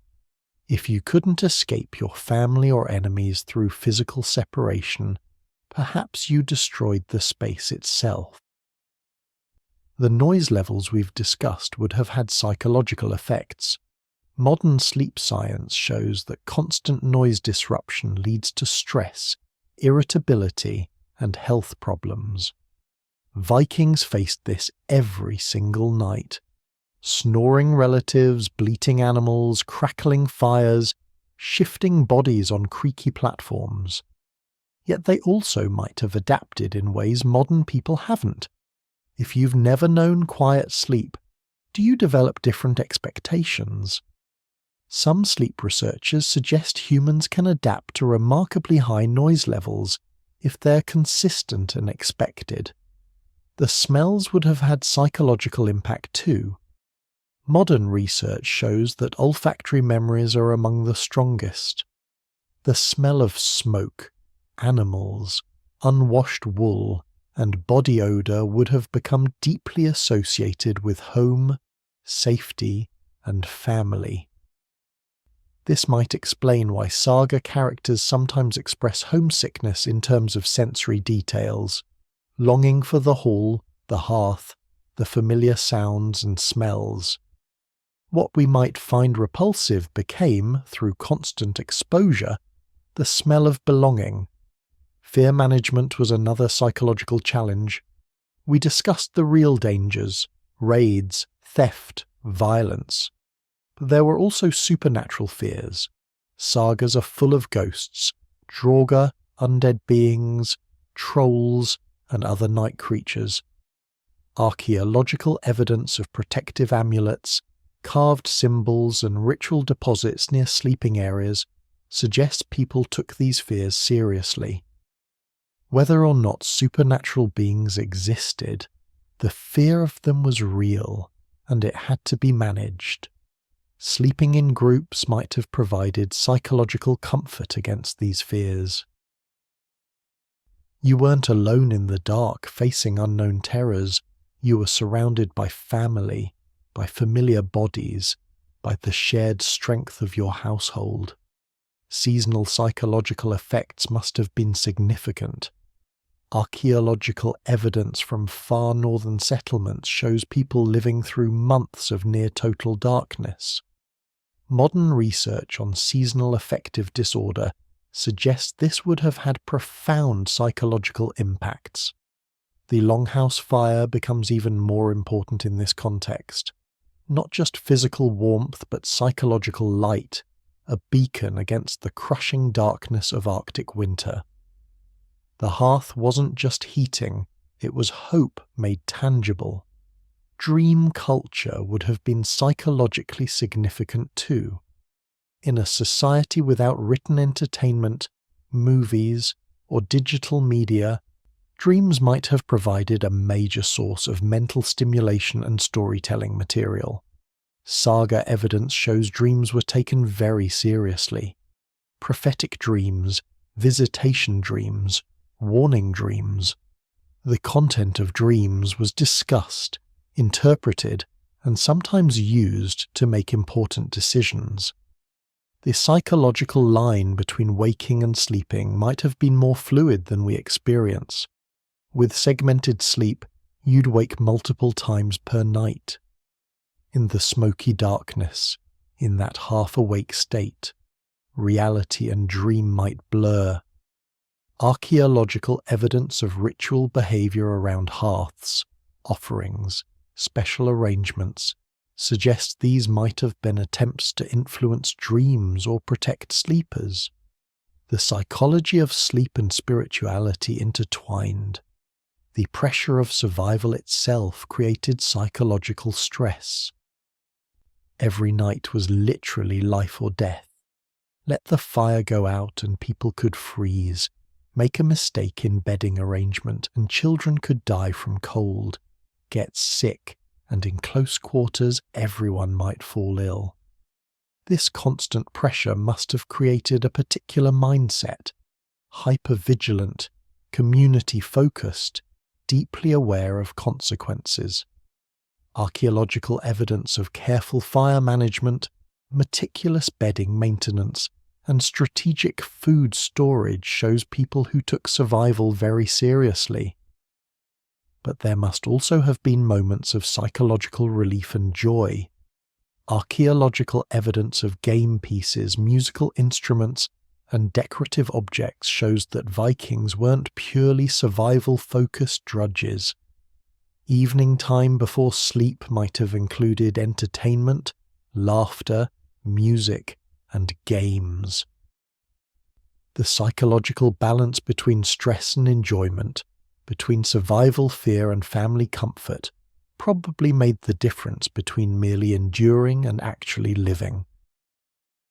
The presence of children in these spaces added psychological complexity. Modern research shows that children need both security and autonomy for healthy development.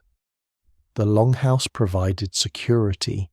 You were never alone, never unprotected. But autonomy was limited. Did this create different personality types? Some anthropologists argue that cultures with communal sleeping arrangements produce more socially oriented, group-focused individuals. Others suggest it might create intense desires for independence as a reaction against constant proximity. Saga evidence shows both patterns: characters who are fiercely loyal to their kin group and equally fierce individualists who strike out on their own. sometimes violently rejecting family constraints. Gender dynamics had psychological dimensions too. Archaeological evidence suggests men and women had different roles in sleep preparation and hearth management. The psychological impact of these gendered expectations, the pressure on women to maintain bedding and fire, the pressure on men to provide fuel and protect the household, would have been significant. The aging process would have had particular psychological impacts. Archaeological evidence shows multi-generational households were common. You might sleep in the same hall from birth to death, watching your position shift from child in the middle to parent at the hearth to elder near the fire again. This generational continuity might have provided psychological comfort. You knew your place, your role, your path through life.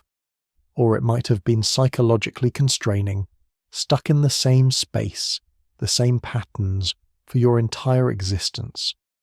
The psychological preparation for sleep itself deserves consideration.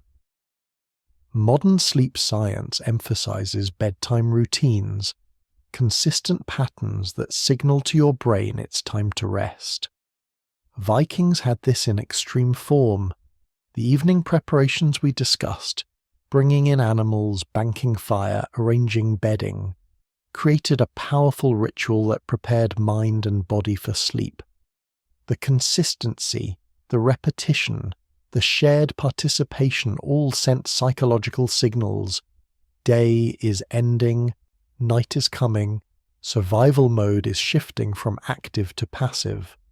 Finally, consider the psychology of waking each morning to find everyone still alive, still warm, the fire still burning.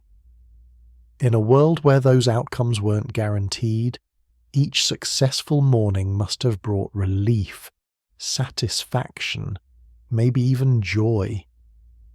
Archaeological evidence shows these sleeping arrangements persisted for centuries, suggesting they were psychologically sustainable despite their challenges. People adapted, managed, and even thrived in conditions modern people might find unbearable. The lesson here goes beyond physical survival mechanics. It's about psychological resilience, cultural adaptation, and the human capacity to make meaning and find comfort even in extremely challenging circumstances. The longhouse wasn't just a physical shelter. It was a psychological container, holding families together through the darkest months, creating shared experiences that bound generations together, fostering a particular mindset that helped Vikings not just survive but build a civilization that would influence all of medieval Europe. When we understand the psychological dimensions of Viking sleep, we understand something fundamental about human adaptability and the complex relationship between environment, culture, and consciousness. Regional variations. Not all longhouses were equal. Here's something crucial that often gets overlooked when we generalize about Viking sleep. There was tremendous regional variation across the Norse world. What worked in coastal Norway didn't necessarily work in Iceland, Greenland, or the Swedish interior. Archaeological evidence reveals these differences dramatically. Let's start with Norway, the heartland. Norwegian longhouses, excavated at sites like Borg in Lofoten, show sophisticated construction with relatively abundant timber. These structures could be large, well built, and effectively insulated. The Norwegian advantage was resources. Forests provided ample wood for both construction and fuel. This meant Norwegian Vikings could afford to be somewhat wasteful, burning more wood to stay warmer, building larger structures with more space per person. But move to Iceland, and the picture changes completely. Archaeological surveys across Iceland show that trees were scarce from the beginning. and became scarcer as settlement progressed. Early Icelandic longhouses used driftwood, imported timber, and increasingly creative alternatives. Icelandic excavations reveal innovative adaptations. Turf became the primary building material, not just insulation but the structure itself. Some Icelandic longhouses were essentially underground, dug into hillsides with only roofs exposed, using the earth itself as insulation. This created different sleep experiences. An Icelandic turf house, partially underground, might have been darker and damper than a Norwegian timber hall, but potentially better insulated against wind. The trade-offs were constant. Fuel scarcity in Iceland created additional challenges. Archaeological evidence of fuel use shows Icelanders burning dried sheep dung, peat, and any available wood scraps. These fuels burn differently than quality timber, often smokier, less heat efficient, requiring more constant attention. Imagine sleeping in an Icelandic longhouse burning dung for warmth. The smell would have been distinctly different from wood smoke, the heat less consistent, the need to tend the fire more urgent. Yet Icelanders survived, adapted, and eventually thrived. Greenland presents even more extreme conditions. Archaeological excavations at sites like Brattahlid and the farm beneath the sand reveal Norse adaptations to truly Arctic conditions. Greenland longhouses show evidence of extreme insulation measures, walls several feet thick, sometimes triple layered with turf, stone, and peat. Some structures were almost entirely underground, with entry through the roof or via underground passages to prevent heat loss. The fuel situation in Greenland was desperate. Trees were virtually non-existent.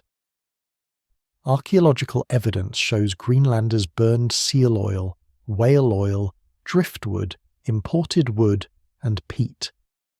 The precious nature of fuel is evident in the careful management systems revealed by excavations. Fire became even more sacred in Greenland. You couldn't just chop more wood if you got cold. Fuel was a limited resource that had to last through months of darkness. This must have created immense psychological pressure on those managing hearth fires.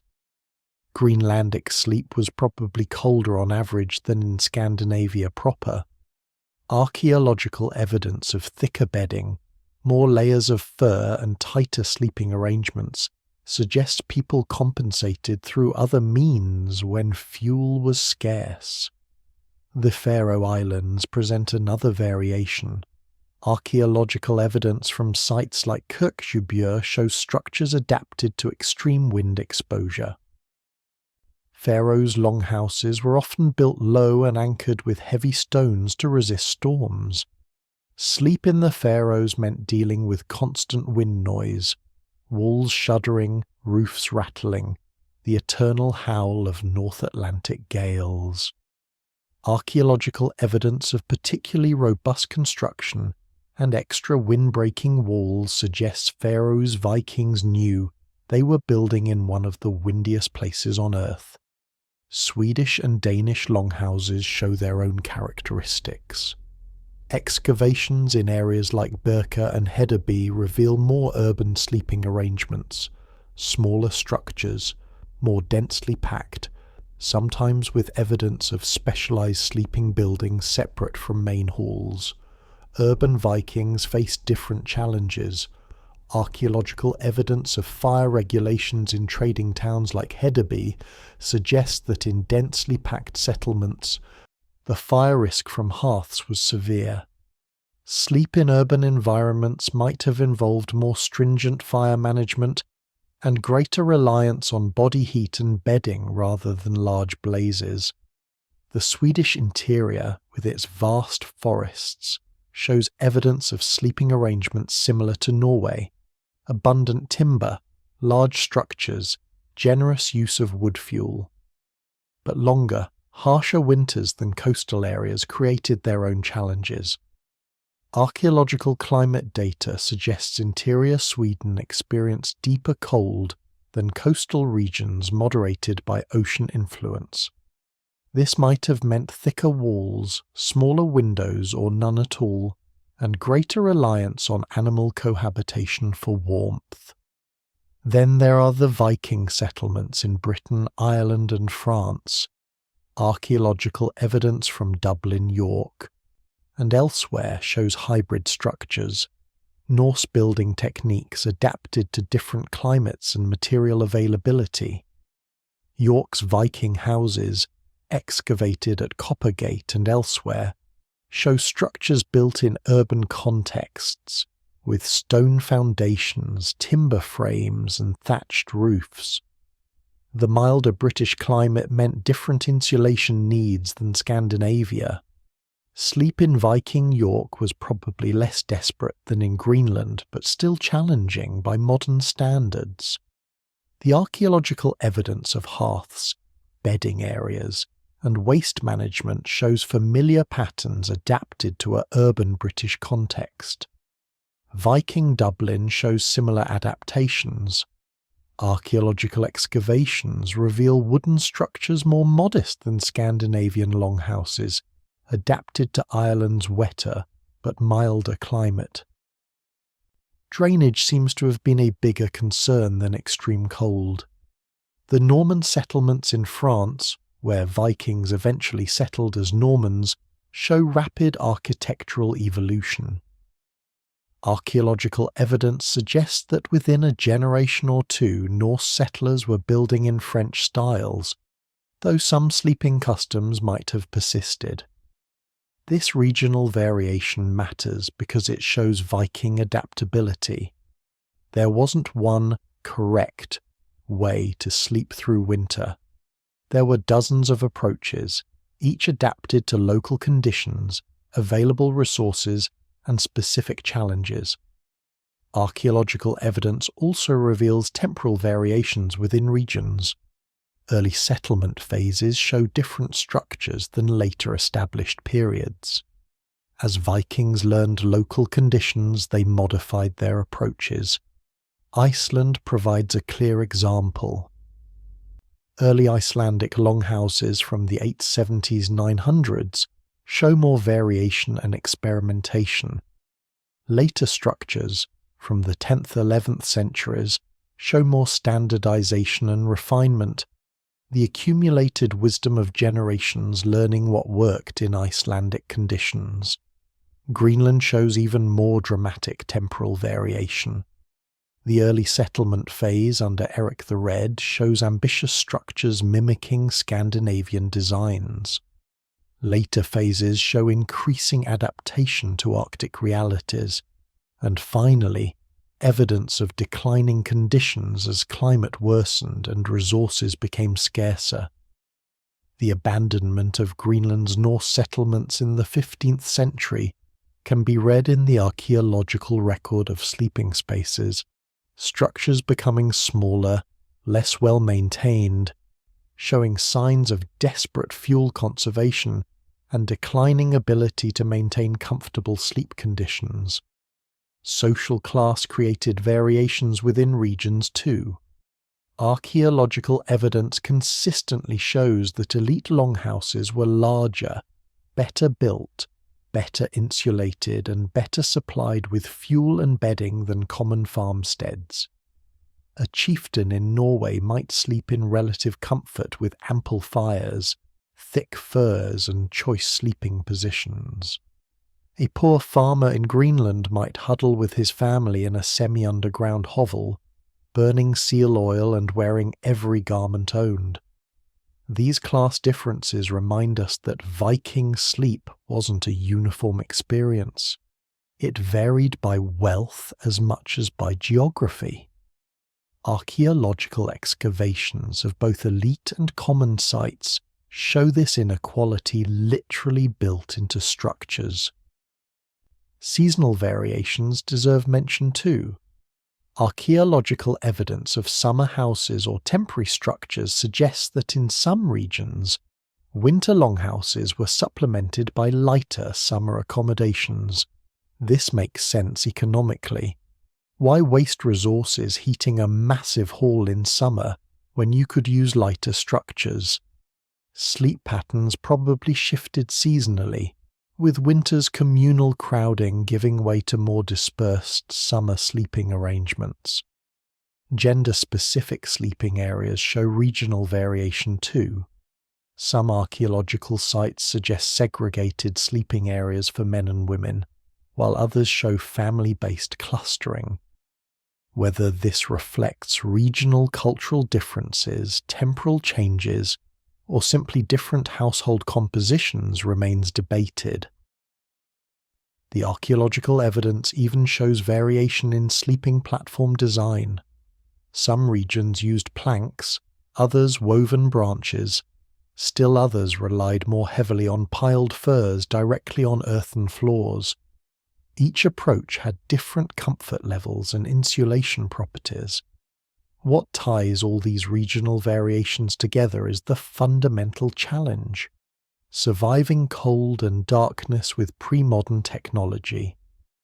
The specific solutions varied enormously, but the underlying problem and the basic toolkit of responses remained consistent. When we study Viking sleep, we're really studying dozens of regional adaptations to local conditions. The Norwegian timber hall, the Icelandic turf house, the Greenlandic earth shelter, the Swedish forest longhouse, the urban Viking dwelling, each represents a unique solution to the same survival challenge. This regional perspective also reminds us that Vikings were skilled environmental problem solvers, not just following tradition, but actively adapting, experimenting, and innovating based on available resources and observed results. The archaeological record, what graves tell us about sleep. Let's dive deeper into what burial evidence specifically reveals about sleeping practices, because Vikings literally took their beds to the grave. Archaeological burial excavations across the Viking world consistently show that bedding materials were among the most common grave goods. This isn't coincidental. It reveals how central sleeping comfort was to Viking conceptions of the afterlife and identity. Start with the Oseberg ship burial in Norway, one of the most spectacular finds. 2 women, probably of very high status, were buried with elaborate wooden beds with carved posts, multiple layers of textiles including silk, and numerous furs and blankets. The Oseberg beds themselves are masterworks. Archaeological analysis reveals skilled carpentry, decorative carving, and sophisticated joinery. These weren't utilitarian platforms, they were statements of wealth and status. The women didn't just own nice beds, they were important enough that their beds went with them to the afterlife. Textile analysis from Oseberg reveals multiple layers, wool in various weaves, some dyed with expensive colours, and imported silk. The quantity and quality suggest these women slept in luxury unimaginable to common Vikings. But Oseberg isn't unique in including bedding, just in the quality. Archaeological surveys show that even modest graves often contain bedding materials. A poor farmer might be buried with a simple fur and some straw, but something was usually provided. This consistency suggests a widespread belief that the dead would need to sleep in the afterlife. Whether this was literal belief or symbolic gesture remains debated, but the archaeological pattern is clear.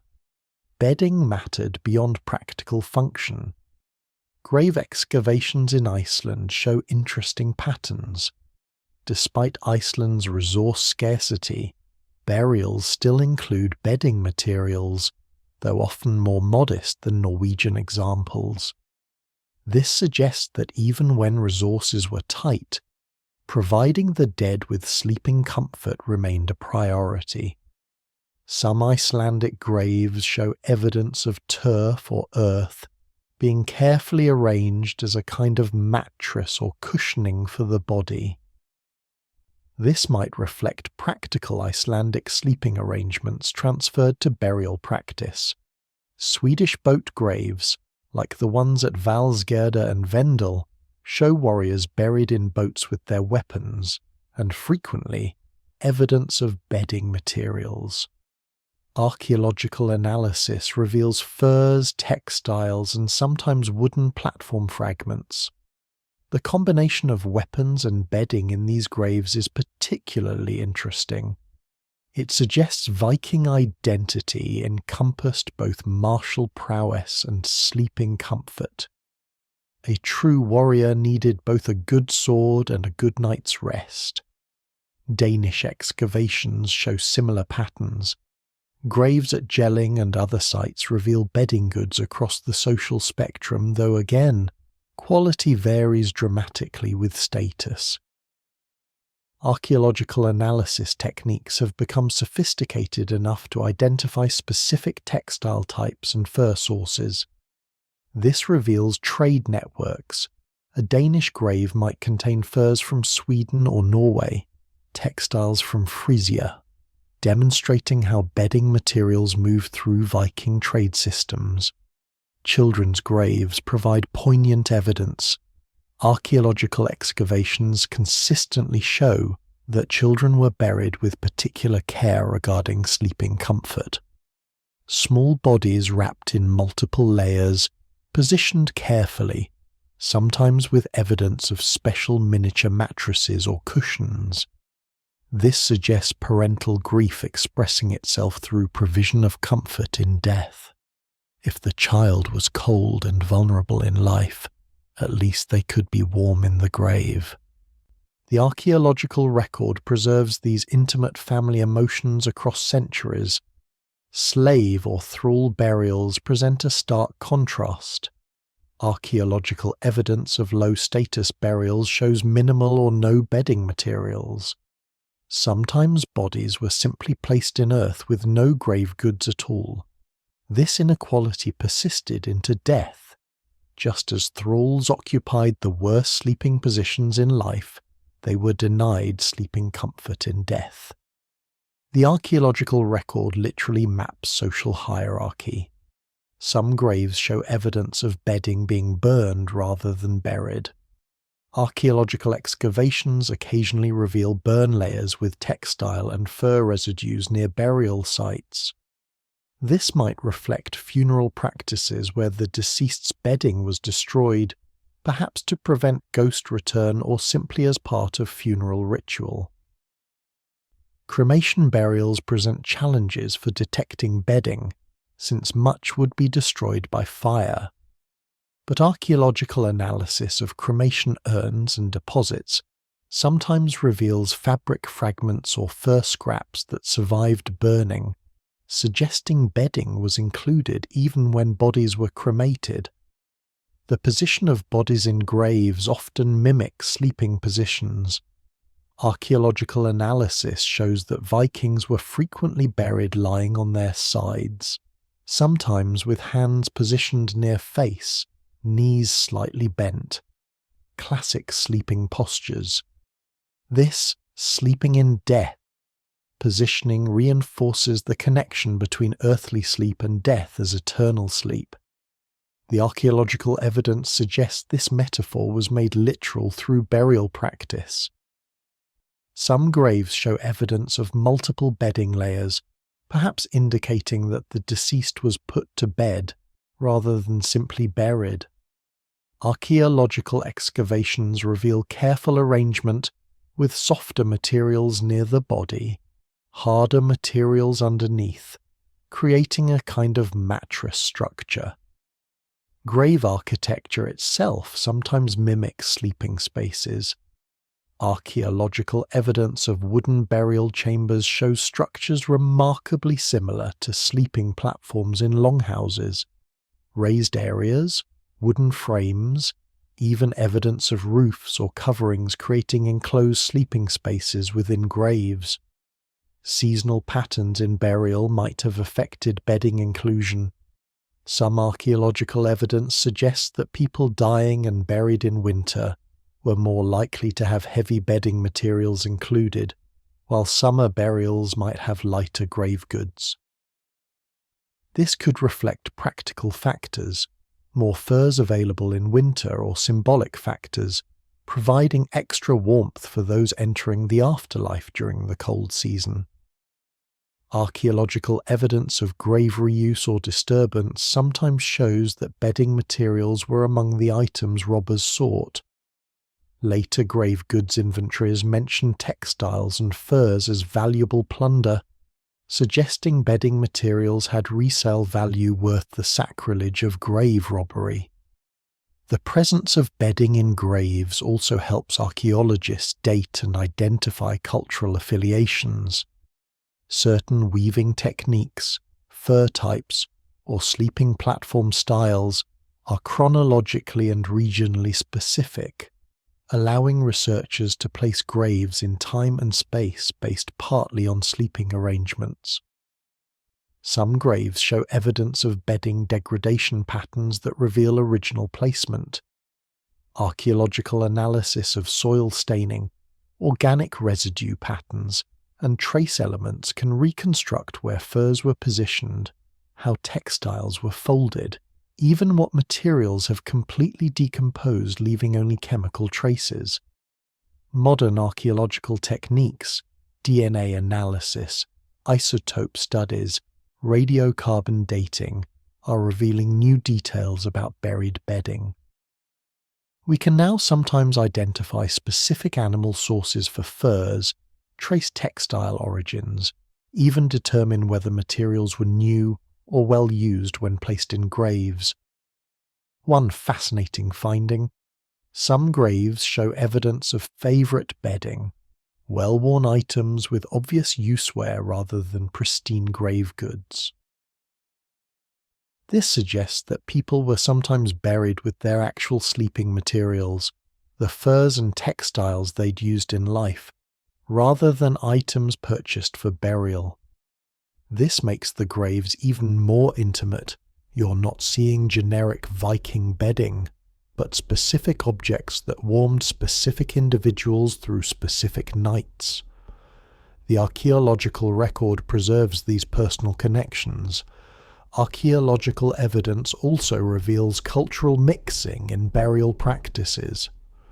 Norse graves in England sometimes show Anglo-Saxon influence in bedding styles. Graves in trading towns show cosmopolitan mixing of bedding materials and techniques from multiple cultures. This reminds us that Vikings weren't isolated.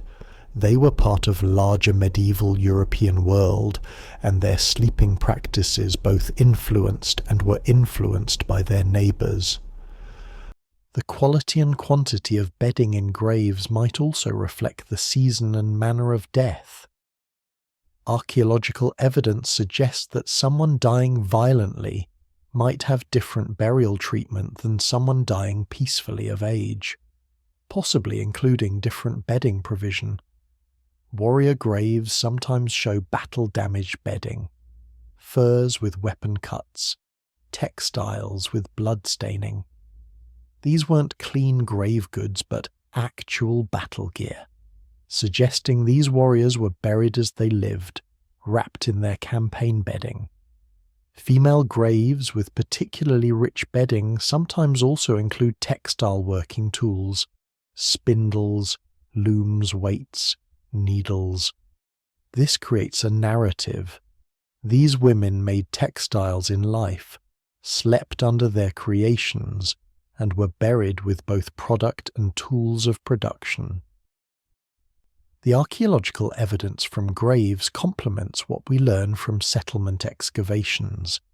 Together, they reveal Vikings who valued sleeping comfort enough to invest significant resources both in life and in death, who saw quality bedding as marker of status and civilization, and who believed that whatever came after death, it would involve sleep, and therefore would require proper bedding.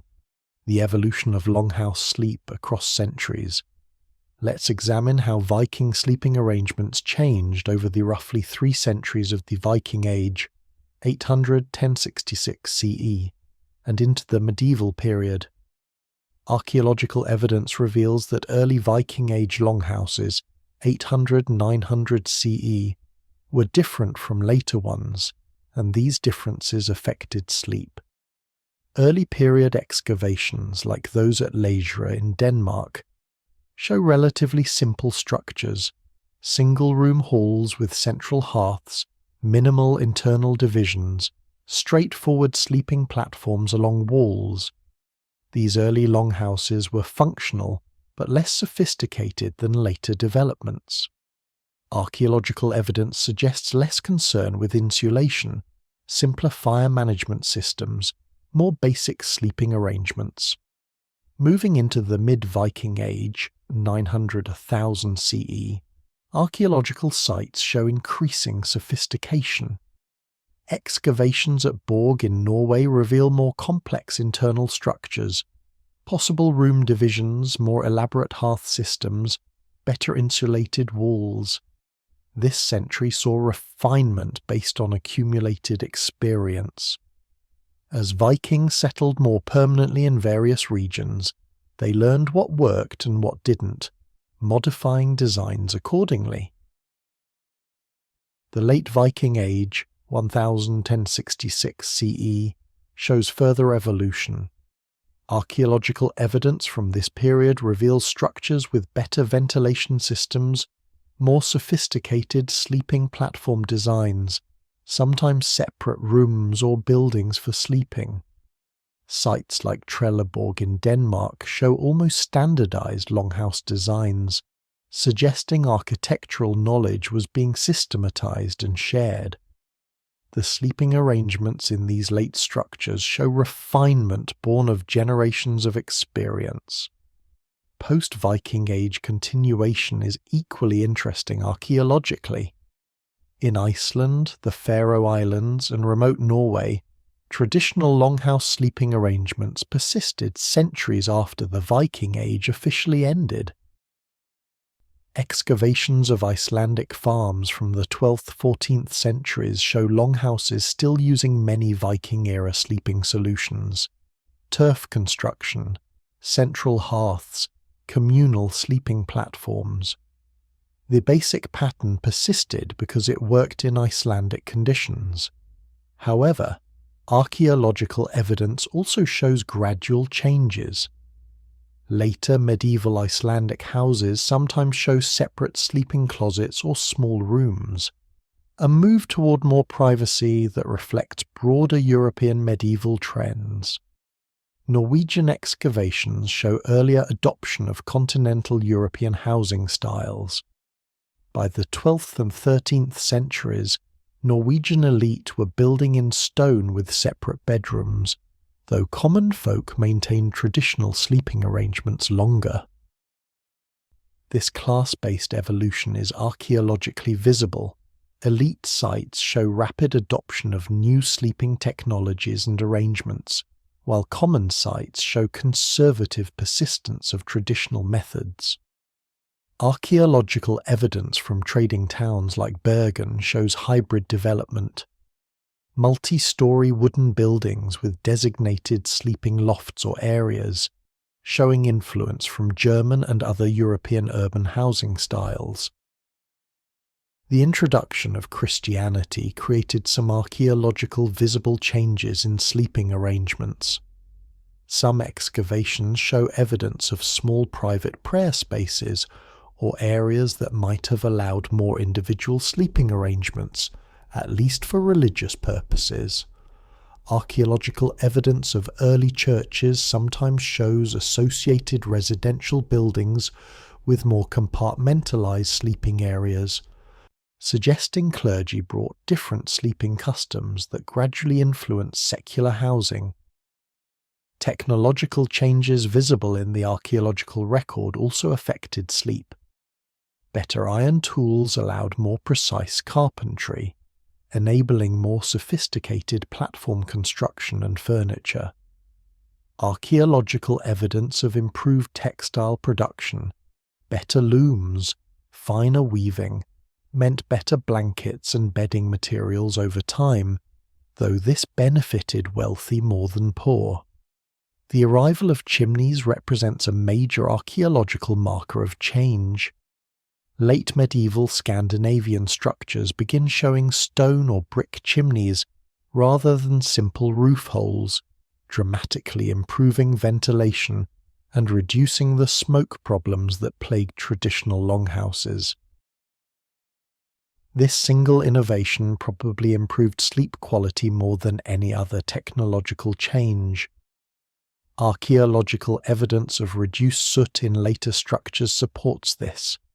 Archaeological evidence of furniture evolution shows that sleeping platforms gradually evolved into more elaborate bed structures, eventually becoming the medieval box bed still found in later Scandinavian farmhouses. These box beds, enclosed sleeping spaces with doors or curtains, represented a revolution in privacy and warmth retention, but they were evolutionary developments from Viking sleeping platforms, not entirely new inventions. Climate change affected sleeping arrangements too. Archaeological climate data shows the medieval warm period, 950–1250 CE, brought milder conditions to Scandinavia, potentially reducing the desperate survival edge of winter sleep. Later, the Little Ice Age, 1300–1850 CE, brought harsher conditions. Archaeological evidence from this period shows renewed emphasis on insulation, fuel efficiency, and survival measures, in some ways a return to Viking-era concerns. Regional divergence increased over time. Archaeological evidence shows that by the late medieval period, Norwegian, Swedish, Danish, and Icelandic sleeping arrangements had diverged more than they had during the Viking Age proper. This suggests that initial Viking expansion created a relatively unified culture, but as settlements matured and faced different local conditions, regional variations increased. Archaeological evidence of population density changes also affected sleeping arrangements. As populations grew, land pressure increased, farms became smaller, and longhouses became more modest, meaning more crowded sleeping conditions. Later medieval Scandinavian sleeping arrangements, visible archaeologically, sometimes show more people sleeping in less space than during the Viking Age, a development contrary to the usual assumption of constant progress toward comfort. The Black Death, 1347 to 1353, left archaeological traces too. Abandoned farms, reduced populations, and subsequent rebuilding in some areas show different sleeping arrangements, sometimes larger spaces for fewer people, or consolidation of reduced populations into fewer, better-maintained structures. Archaeological evidence of urban growth shows that town sleeping arrangements diverged increasingly from rural patterns. City ordinances preserved in later medieval texts discuss fire safety, building standards, and sleeping accommodations, suggesting increasing regulation and standardization. The archaeological record of this period shows tension between innovation and tradition. Some sites show people clinging to traditional sleeping arrangements even when alternatives existed, suggesting cultural conservatism or perhaps satisfaction with proven methods. Other sites show rapid adoption of innovations, chimneys, separate rooms, specialized furniture, suggesting some Vikings and their descendants eagerly embraced changes promising better sleep. Archaeological evidence from abandoned settlements provides particularly clear evolution evidence. Sites occupied continuously from Viking Age through medieval period show stratigraphic layers, revealing changes in sleeping arrangements over generations. At some excavations, you can literally see the evolution. early simple platforms giving way to more complex arrangements, gradual improvements in insulation, experimental modifications that either persisted or were abandoned based on results. The archaeological evidence shows that Viking sleeping arrangements weren't static. They were constantly evolving, improving, adapting. The Vikings we're discussing weren't blindly following ancient traditions, but actively problem-solving and innovating. By the end of the medieval period, Scandinavian sleeping arrangements were unrecognizable compared to Viking Age practices. Yet the evolution was gradual, logical, and traceable through the archaeological record. This long-term perspective reminds us that the sleeping arrangements we've discussed weren't eternal, unchanging practices, but snapshots of particular moments in ongoing cultural evolution. The Vikings adapted to their time, and their descendants continued adapting long after the Viking Age ended. The modern experimental evidence, living the Viking night. In recent decades, experimental archaeology has provided fascinating validation and correction of our theories about Viking sleep. Let's examine what happens when modern researchers actually try to sleep the Viking way. Multiple experimental longhouse reconstructions exist across Scandinavia, at Borg in Norway, Fyrkat in Denmark, and various sites in Iceland and Sweden. These aren't just museum displays, but functional structures where researchers have conducted sleep experiments. The Borg reconstruction in Lofoten, Norway is particularly well documented. Based on archaeological excavations of a massive chieftain's hall, researchers built a full-scale replica using Viking Age techniques and materials. When researchers spent nights in this reconstruction, several findings emerged that challenged previous assumptions. First, the smoke was even worse than expected. Despite following archaeological evidence for vent placement, smoke accumulated to levels that made sleep genuinely difficult.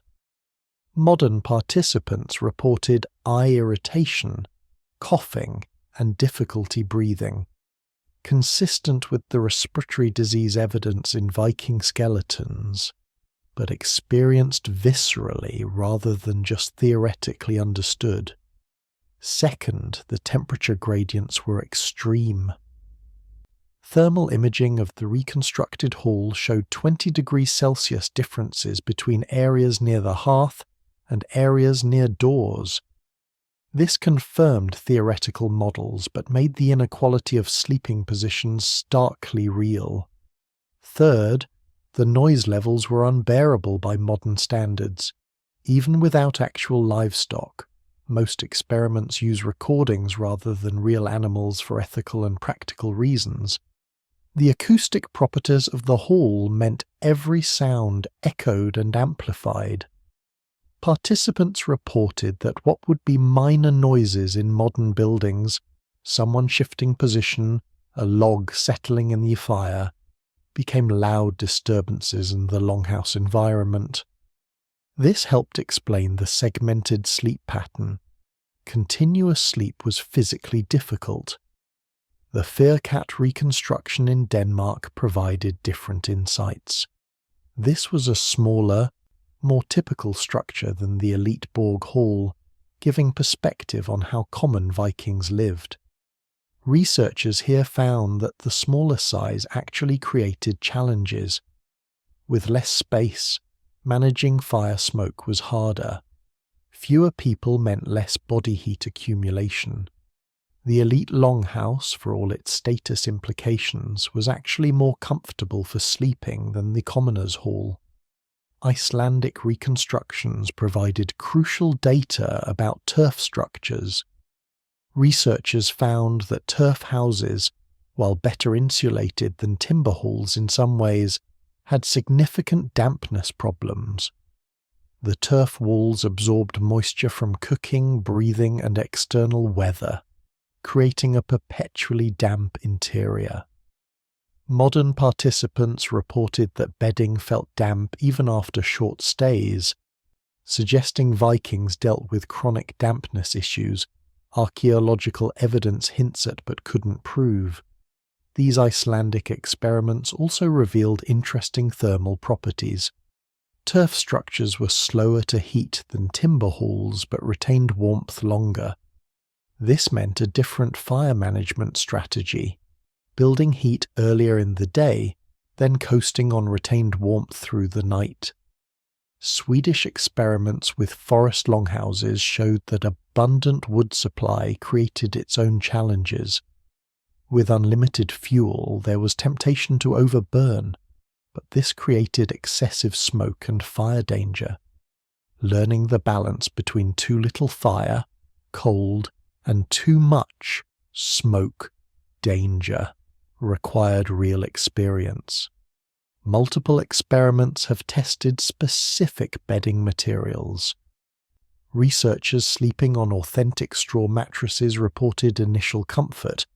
The straw provided cushioning, but progressive discomfort as straw compressed and shifted, creating lumps and thin spots. Fresh straw was noticeably more comfortable than straw used for several nights, validating the archaeological evidence for regular refreshing. By the third or fourth night on the same straw, participants reported significant discomfort. Fur and wool bedding experiments provided interesting data.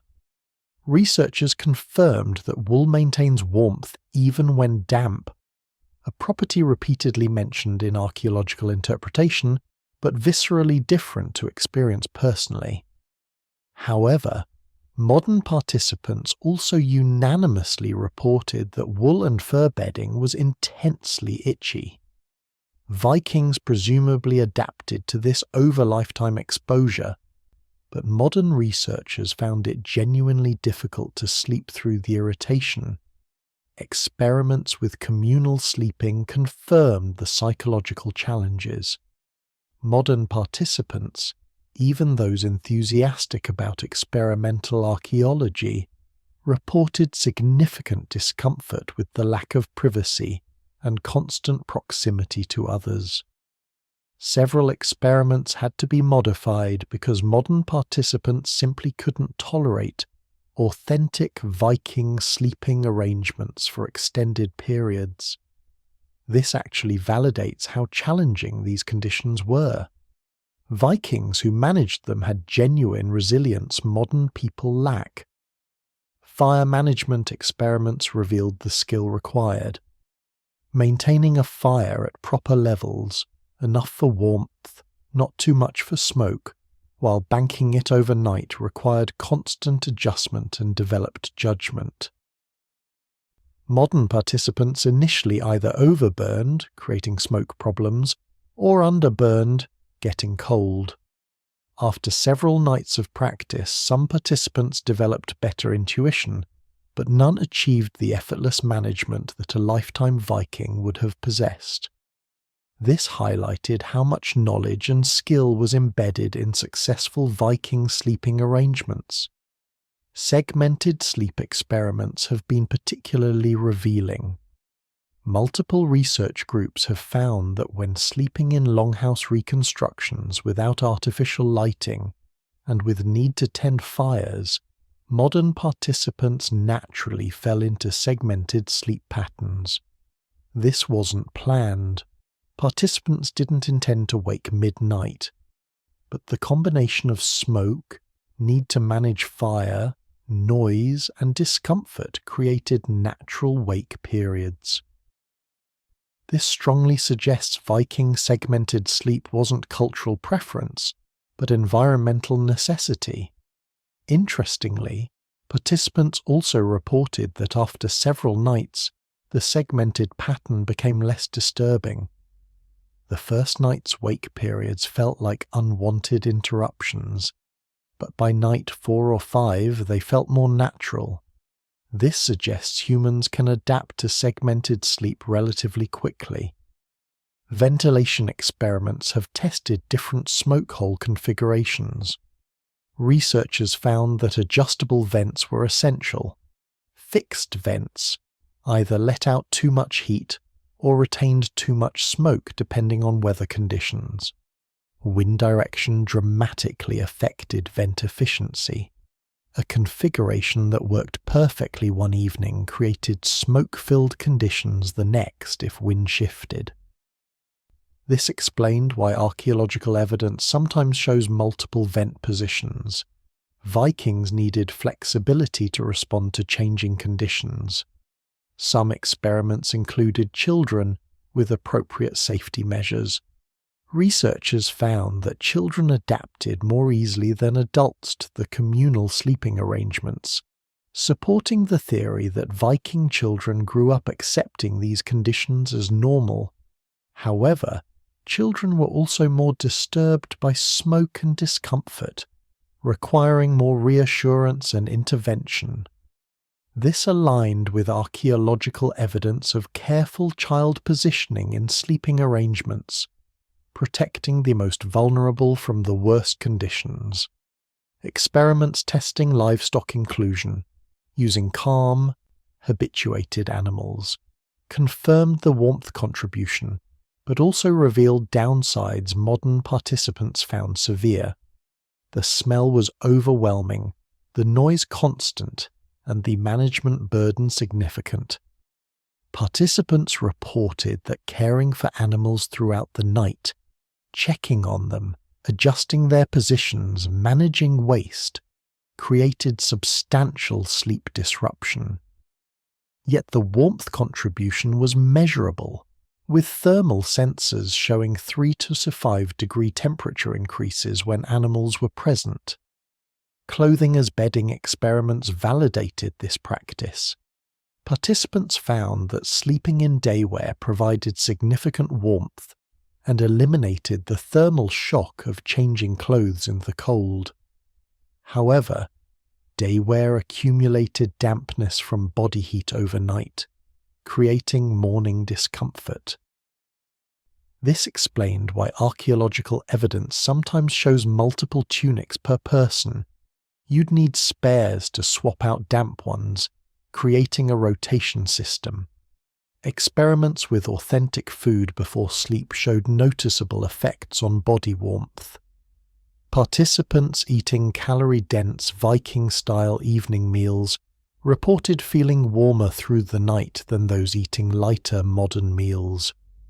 The difference was particularly pronounced during multi-day experiments. By day 3 or 4, participants on heavy fatty diets reported better sleep quality and less cold discomfort than those on lighter diets. Alcohol experiments, conducted responsibly with safety measures, confirmed the paradoxical warmth effect. Participants drinking mead or ale before sleep felt immediately warmer, but showed lower core temperatures later in the night, validating the medical understanding that alcohol creates false warmth sensation. Interestingly, participants also reported that alcohol made the smoke and discomfort more tolerable psychologically, even if it didn't actually improve physical conditions. This suggested Vikings might have valued alcohol partly as psychological coping mechanism. Some experiments have run for weeks rather than days, providing insight into long-term adaptation. Participants in extended stays reported that many discomforts decreased over time.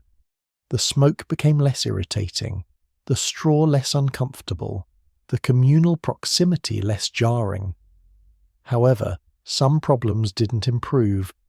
Pest infestations, even modern controlled ones, remained constantly irritating. Dampness created cumulative problems, with participants developing skin issues and respiratory symptoms over time. These extended experiments aligned with skeletal evidence of chronic health problems in Viking remains. The conditions could be tolerated, but they extracted health costs over time. Seasonal experiments have been crucial. Summer sleeping in longhouse reconstructions revealed dramatically different conditions than winter sleep. Summer's main problems were heat and insects rather than cold. This confirmed that sleeping arrangements varied seasonally, with summer probably involving less reliance on fire, more ventilation, possibly outdoor sleeping when weather permitted.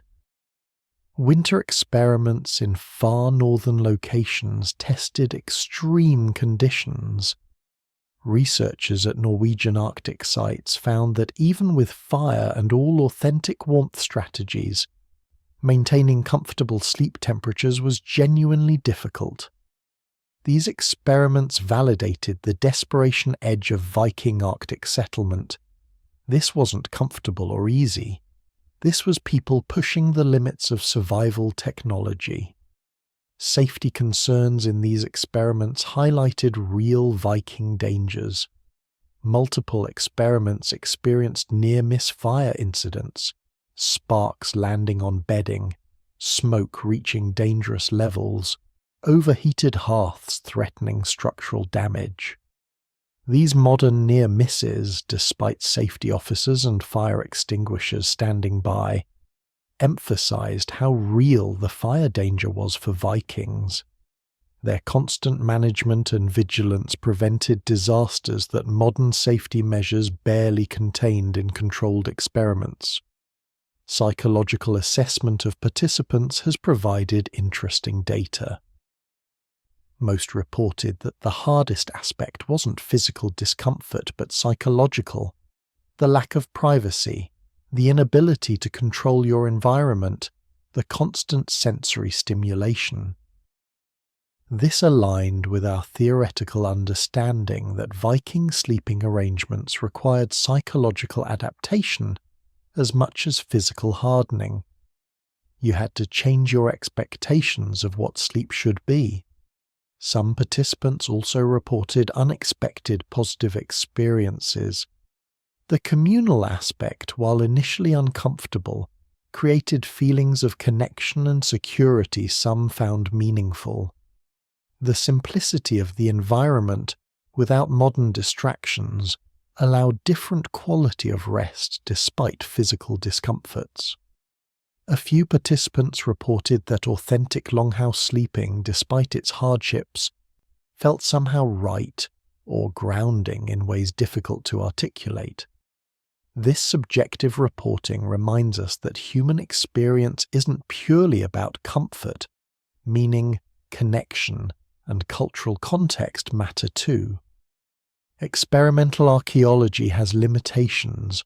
Modern participants bring modern expectations, bodies adapted to different conditions, and psychological frameworks shaped by contemporary culture. They can't truly replicate Viking experience. But these experiments validate, challenge, and enrich our understanding based on archaeological evidence. They turn theories into lived experiences, reveal problems we hadn't anticipated, and confirm difficulties we'd suspected. They show us that Viking sleep was even harder than archaeological evidence alone suggested, requiring greater resilience, more sophisticated knowledge, and deeper cultural adaptation than we might appreciate from artifacts alone. They also show us that humans are remarkably adaptable. Modern people, given time and motivation, can adapt to conditions that initially seem unbearable. Vikings had that time and motivation, not by choice, but by necessity, and they managed not just to survive, but to build a civilization while sleeping in conditions most modern people would consider intolerable. The comparative context. How Vikings compared to their contemporaries.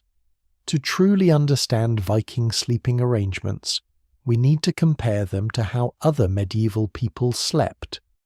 Were Vikings exceptionally hardy, or were these challenges universal?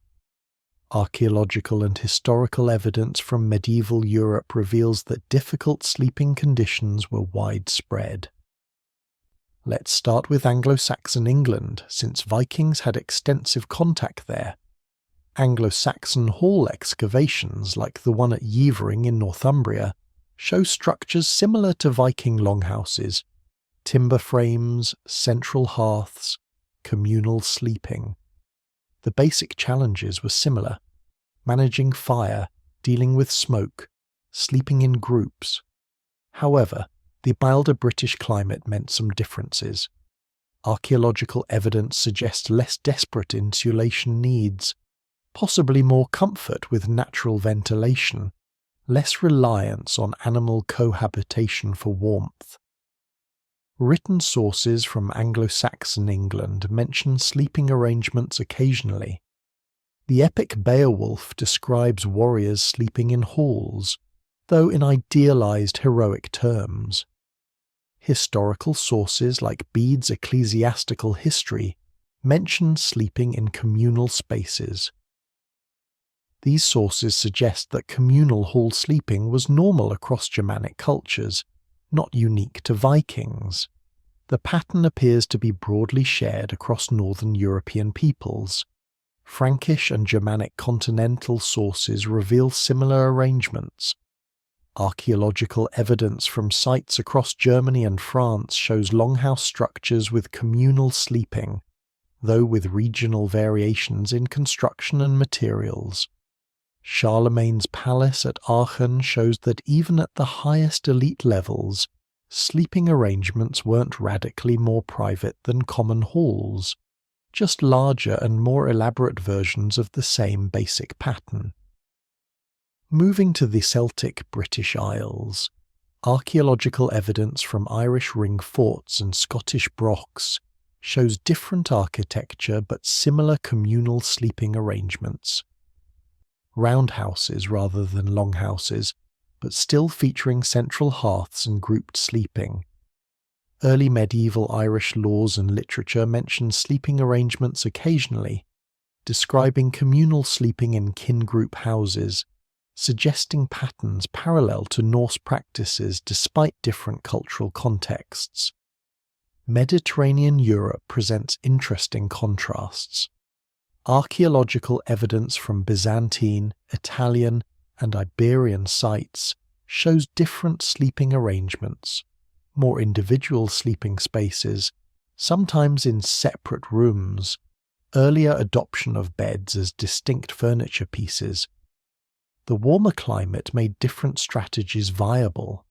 Less need for communal warmth accumulation meant more architectural flexibility for privacy. However, common folk still slept communally in many cases. Privacy remained an elite privilege. Islamic sources describing northern European peoples, including Vikings, sometimes express shock at sleeping arrangements. Arab travellers like Ahmad ibn Fadlan, who met Rus Vikings on the Volga, described communal sleeping as barbaric from their perspective. This reveals cultural relativism. What Vikings considered normal seemed primitive to peoples with different traditions. Islamic cultures of this period, particularly at elite levels, had more developed privacy norms that made communal sleeping seem backward. Conversely, Vikings probably found Islamic sleeping arrangements unnecessarily isolated and impractical for their climate and social structures. Byzantine sources also occasionally mention northern sleeping customs, usually in context of describing barbarian peoples. The communal patterns were noteworthy to Mediterranean observers accustomed to different arrangements. Eastern European Slavic peoples show patterns somewhat intermediate between Norse and Byzantine. Archaeological evidence from Slavic settlement sites shows timber structures with hearths, but with more internal divisions suggesting earlier development of room-based sleeping. Mongol and steppe peoples present interesting comparisons. Their mobile yurt-based living created different sleeping challenges, structures that could be disassembled and moved, but functioning similarly to longhouses in terms of central hearth and communal sleeping. Historical sources describing Mongol sleeping arrangements emphasize the practical necessity of communal warmth in mobile contexts. The steppe peoples faced challenges as severe as Vikings, but solved them with portable rather than permanent architecture. Chinese and East Asian sources from this period show even more development of private sleeping spaces, at least among elites. Platform beds, room divisions, and separate sleeping chambers appear earlier in the archaeological record than in Europe. However, common folk across East Asia still slept communally in many contexts.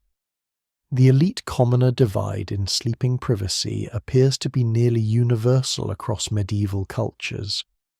Sub-Saharan African medieval societies show tremendous variety in sleeping arrangements based on climate zones. Archaeological and ethnographic evidence shows that tropical societies had less need for warmth retention strategies, creating different sleeping patterns. However, social patterns of communal sleeping, family-based grouping, and age-based positioning show interesting parallels to Viking practices, despite environmental differences. Some aspects of sleeping arrangements appear to be cultural universals rather than purely environmental adaptations. Pre-Columbian American societies provide comparative data from entirely separate cultural evolution. Archaeological evidence from sites like Cahokia show structures with communal sleeping areas, suggesting that in certain social and environmental contexts, similar solutions evolved independently. The key insight from global comparison is that Viking sleeping arrangements weren't exceptionally primitive or exceptionally sophisticated. They were solutions to environmental and social challenges that parallel similar solutions across multiple cultures. What perhaps distinguished Vikings was the extremity of their environmental challenge. Surviving Scandinavian winters with medieval technology pushed adaptation to extreme limits in ways Mediterranean or tropical societies didn't face.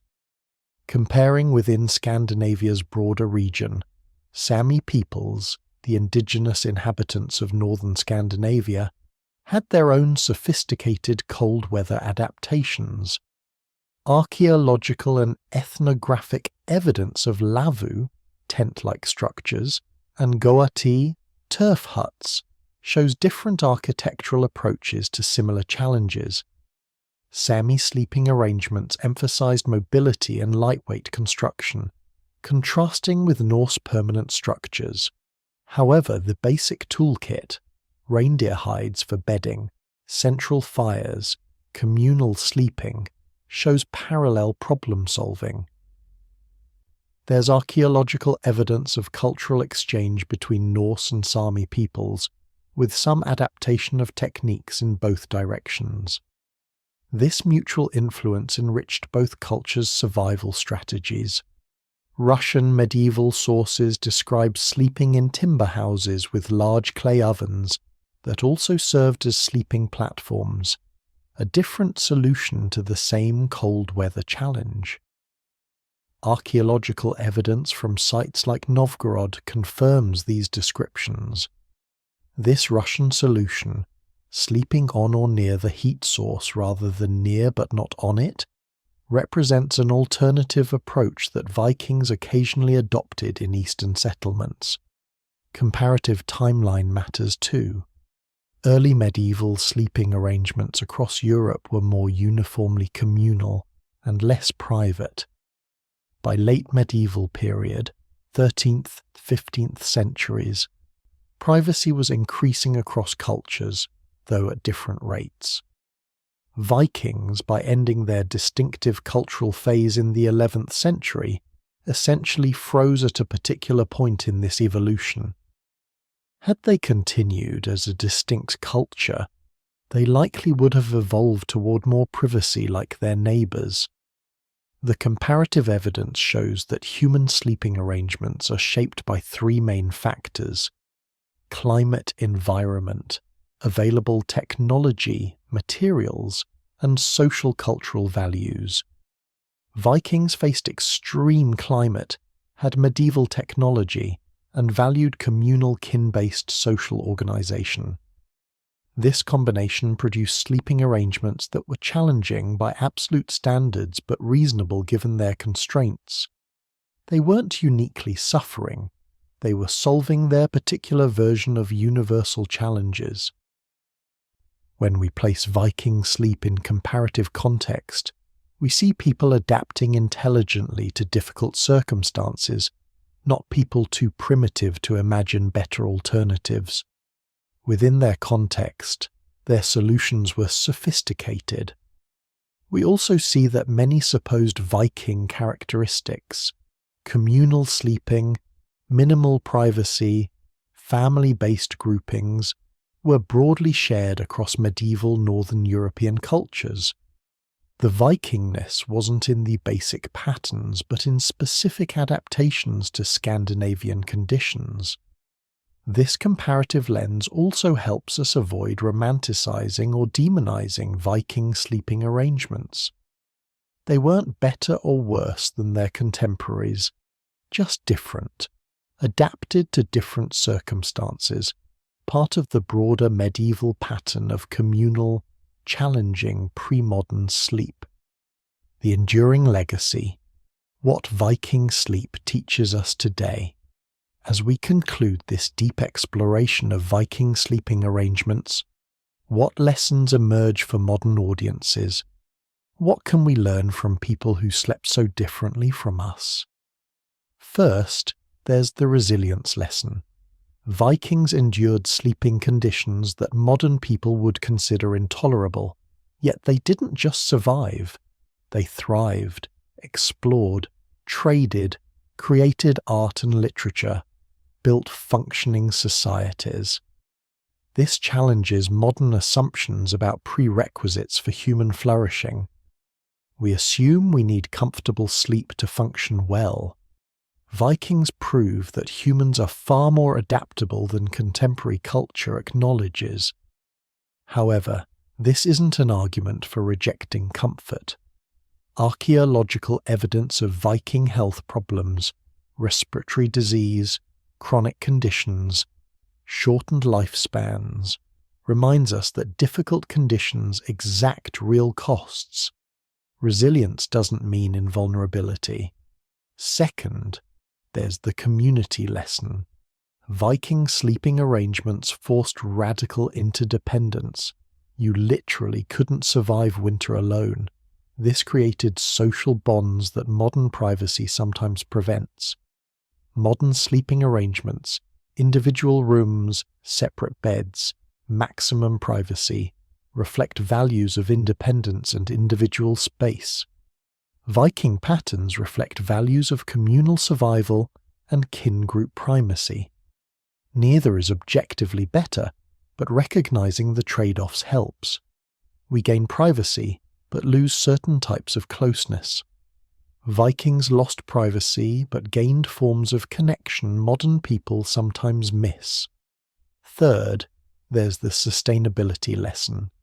Vikings worked within strict resource constraints, wasting nothing, reusing everything, making every material serve multiple purposes. A cloak was protection from weather, a status symbol, a blanket, and potentially a burial shroud. Straw was animal feed, bedding, insulation, and later compost. Ash from fires was cleaning agent, pest deterrent, and bedding treatment. This multifunctionality and waste reduction offers models relevant to modern sustainability challenges. The Viking inability to waste resources wasn't virtue but necessity. Yet the result was a lifestyle far more sustainable than modern patterns. Fourth, there's the adaptation lesson. Vikings didn't have one sleeping solution. They had dozens, adapted to regional conditions, local materials, specific challenges. From Norway to Greenland, Iceland to Britain, they modified and innovated constantly. This flexibility and willingness to adapt challenges romantic notions of Vikings blindly following tradition. They were pragmatic problem solvers, testing what worked and discarding what didn't. Modern life can learn from this adaptive flexibility. Instead of seeking one correct solution, Vikings show the value of contextual thinking and willingness to experiment. Fifth, there's the technology lesson. Vikings achieved remarkable results with simple tools. They created functional sleeping arrangements with no electricity, no modern materials, no thermostats or climate control. This isn't argument for rejecting modern technology, but reminder that human ingenuity can solve problems with surprisingly simple means when necessary. In contexts where modern technology isn't available or fails, Viking-level resourcefulness remains valuable. Sixth, there's the health lesson. The chronic health problems Vikings experienced from smoke inhalation, poor ventilation, and challenging conditions remind us that seemingly small environmental factors have cumulative health impacts. Modern concerns about indoor air quality, proper ventilation, and sleeping environment aren't luxury concerns. They're real health factors Vikings would have appreciated if they'd had access to better solutions. Seventh, there's the social hierarchy lesson. Viking sleeping arrangements literally embodied inequality. Your position, near fire or far from it, reflected your social standing each night. Modern societies have different but equally real inequalities. Some sleep in climate-controlled comfort while others experience homelessness. The temperature gradient in a Viking longhouse has modern equivalents in access to housing, heating, and basic shelter. Recognizing how physical space map social hierarchies helps us see similar patterns in contemporary contexts. Eighth, there's the family lesson. Viking sleeping arrangements forced family members into constant proximity, creating both closeness and tension. Modern families often have the opposite challenge: too little forced contact, too much separation. Neither extreme is ideal, but understanding the Viking experience helps calibrate modern approaches. Some degree of shared space and necessary interaction builds relationships in ways pure privacy cannot. Ninth, there's the gender lesson. Archaeological evidence shows gendered division of sleep-related labour. Women often managed bedding and hearths. Men often provided fuel and external protection. These divisions weren't arbitrary but functional within Viking social organisation. Modern discussions of domestic labour distribution can learn from understanding how different cultures negotiated these responsibilities. 10th, there's the sensory lesson. Vikings lived in richly sensory environments, powerful smells, constant sounds, dramatic temperature variations, intense tactile experiences. Modern life, particularly urban life, is often sensorially dampened. Climate-controlled to narrow temperature ranges, artificially quiet, smell neutralized. Some humans miss the sensory richness Vikings experienced, even if it came with discomfort. This isn't nostalgia, but recognition that human senses evolved for more varied stimulation than modern environments sometimes provide. 11th, there's the temporal lesson. Vikings experienced time differently. Segmented sleep, seasonal variations, day-night cycles unmediated by artificial light. Modern life, with 24-hour lighting and expectations of continuous productivity, has detached from natural rhythms Vikings couldn't escape. Research on circadian rhythms and sleep health suggests Vikings' forced alignment with natural light cycles may have had some benefits modern people have lost. 12th, there's the death lesson. Viking burial practices show that sleeping comfort mattered beyond life. The way we rest and find comfort was seen as essential to human dignity, worth preserving in death. This challenges modern healthcare contexts where dying patients sometimes receive inadequate attention to sleeping comfort. Viking attitudes remind us that rest remains important until the very end. 13th, there's the childhood lesson. Viking children grew up experiencing discomfort, risk, and responsibility from early ages. Modern parenting often seeks to shield children from all hardship. Neither extreme is ideal, but the Viking example shows that children can handle more challenge than modern culture often assumes, given appropriate support and cultural framing. 14th, there's the aging lesson. Archaeological evidence of multi-generational households shows elderly Vikings remaining integrated in family life, valued for experience in managing sleep and survival challenges. Modern cultures that segregate elderly into separate facilities might learn from Viking integration models, recognizing that elder knowledge and presence enriches community life. 15th, and perhaps most importantly, there's the sufficiency lesson. Vikings demonstrate that enough can actually be enough. They didn't need perfect comfort to sleep. They needed sufficient warmth, adequate bedding, reasonable safety. Modern culture often confuses wants with needs, seeking optimal rather than sufficient solutions. Viking experience shows that humans can find rest and even satisfaction at sufficiency levels far below what contemporary marketing suggests we need.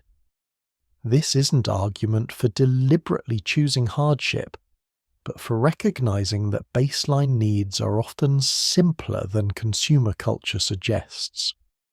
The Viking capacity to find rest in challenging conditions reminds us that human beings are remarkably adaptable, resilient, and capable of satisfaction with less than we might assume necessary.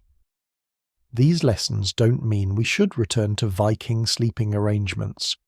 Modern improvements in comfort, health, and safety are genuine advances. But understanding how Vikings slept provides perspective on our own practices, assumptions, and values.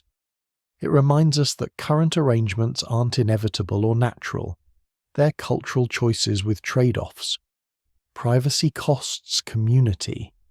Comfort costs resilience. Individual control costs interdependence. The archaeological and historical evidence of Viking sleep ultimately tells us something profound about human nature. We're adaptable enough to sleep in smoke-filled halls pressed against animals, yet creative enough to eventually develop better alternatives. We're tough enough to endure severe hardship, yet vulnerable enough that it damages our health. We're social enough that sharing sleep space creates bonds, yet individual enough that lack of privacy creates stress. We're resourceful enough to survive with minimal technology, yet innovative enough to constantly seek improvements. Viking sleep wasn't better than modern sleep, but studying it makes us think more carefully about what we've gained and what we've lost in our journey from smoky longhouses to climate-controlled bedrooms. And on the deepest level, it connects us across centuries to people who face the same fundamental challenge we face every night. The vulnerability of closing our eyes in a dangerous world and trusting that we'll wake again to see another day. The methods change, but the essential human experience of seeking rest and safety continues across all of history.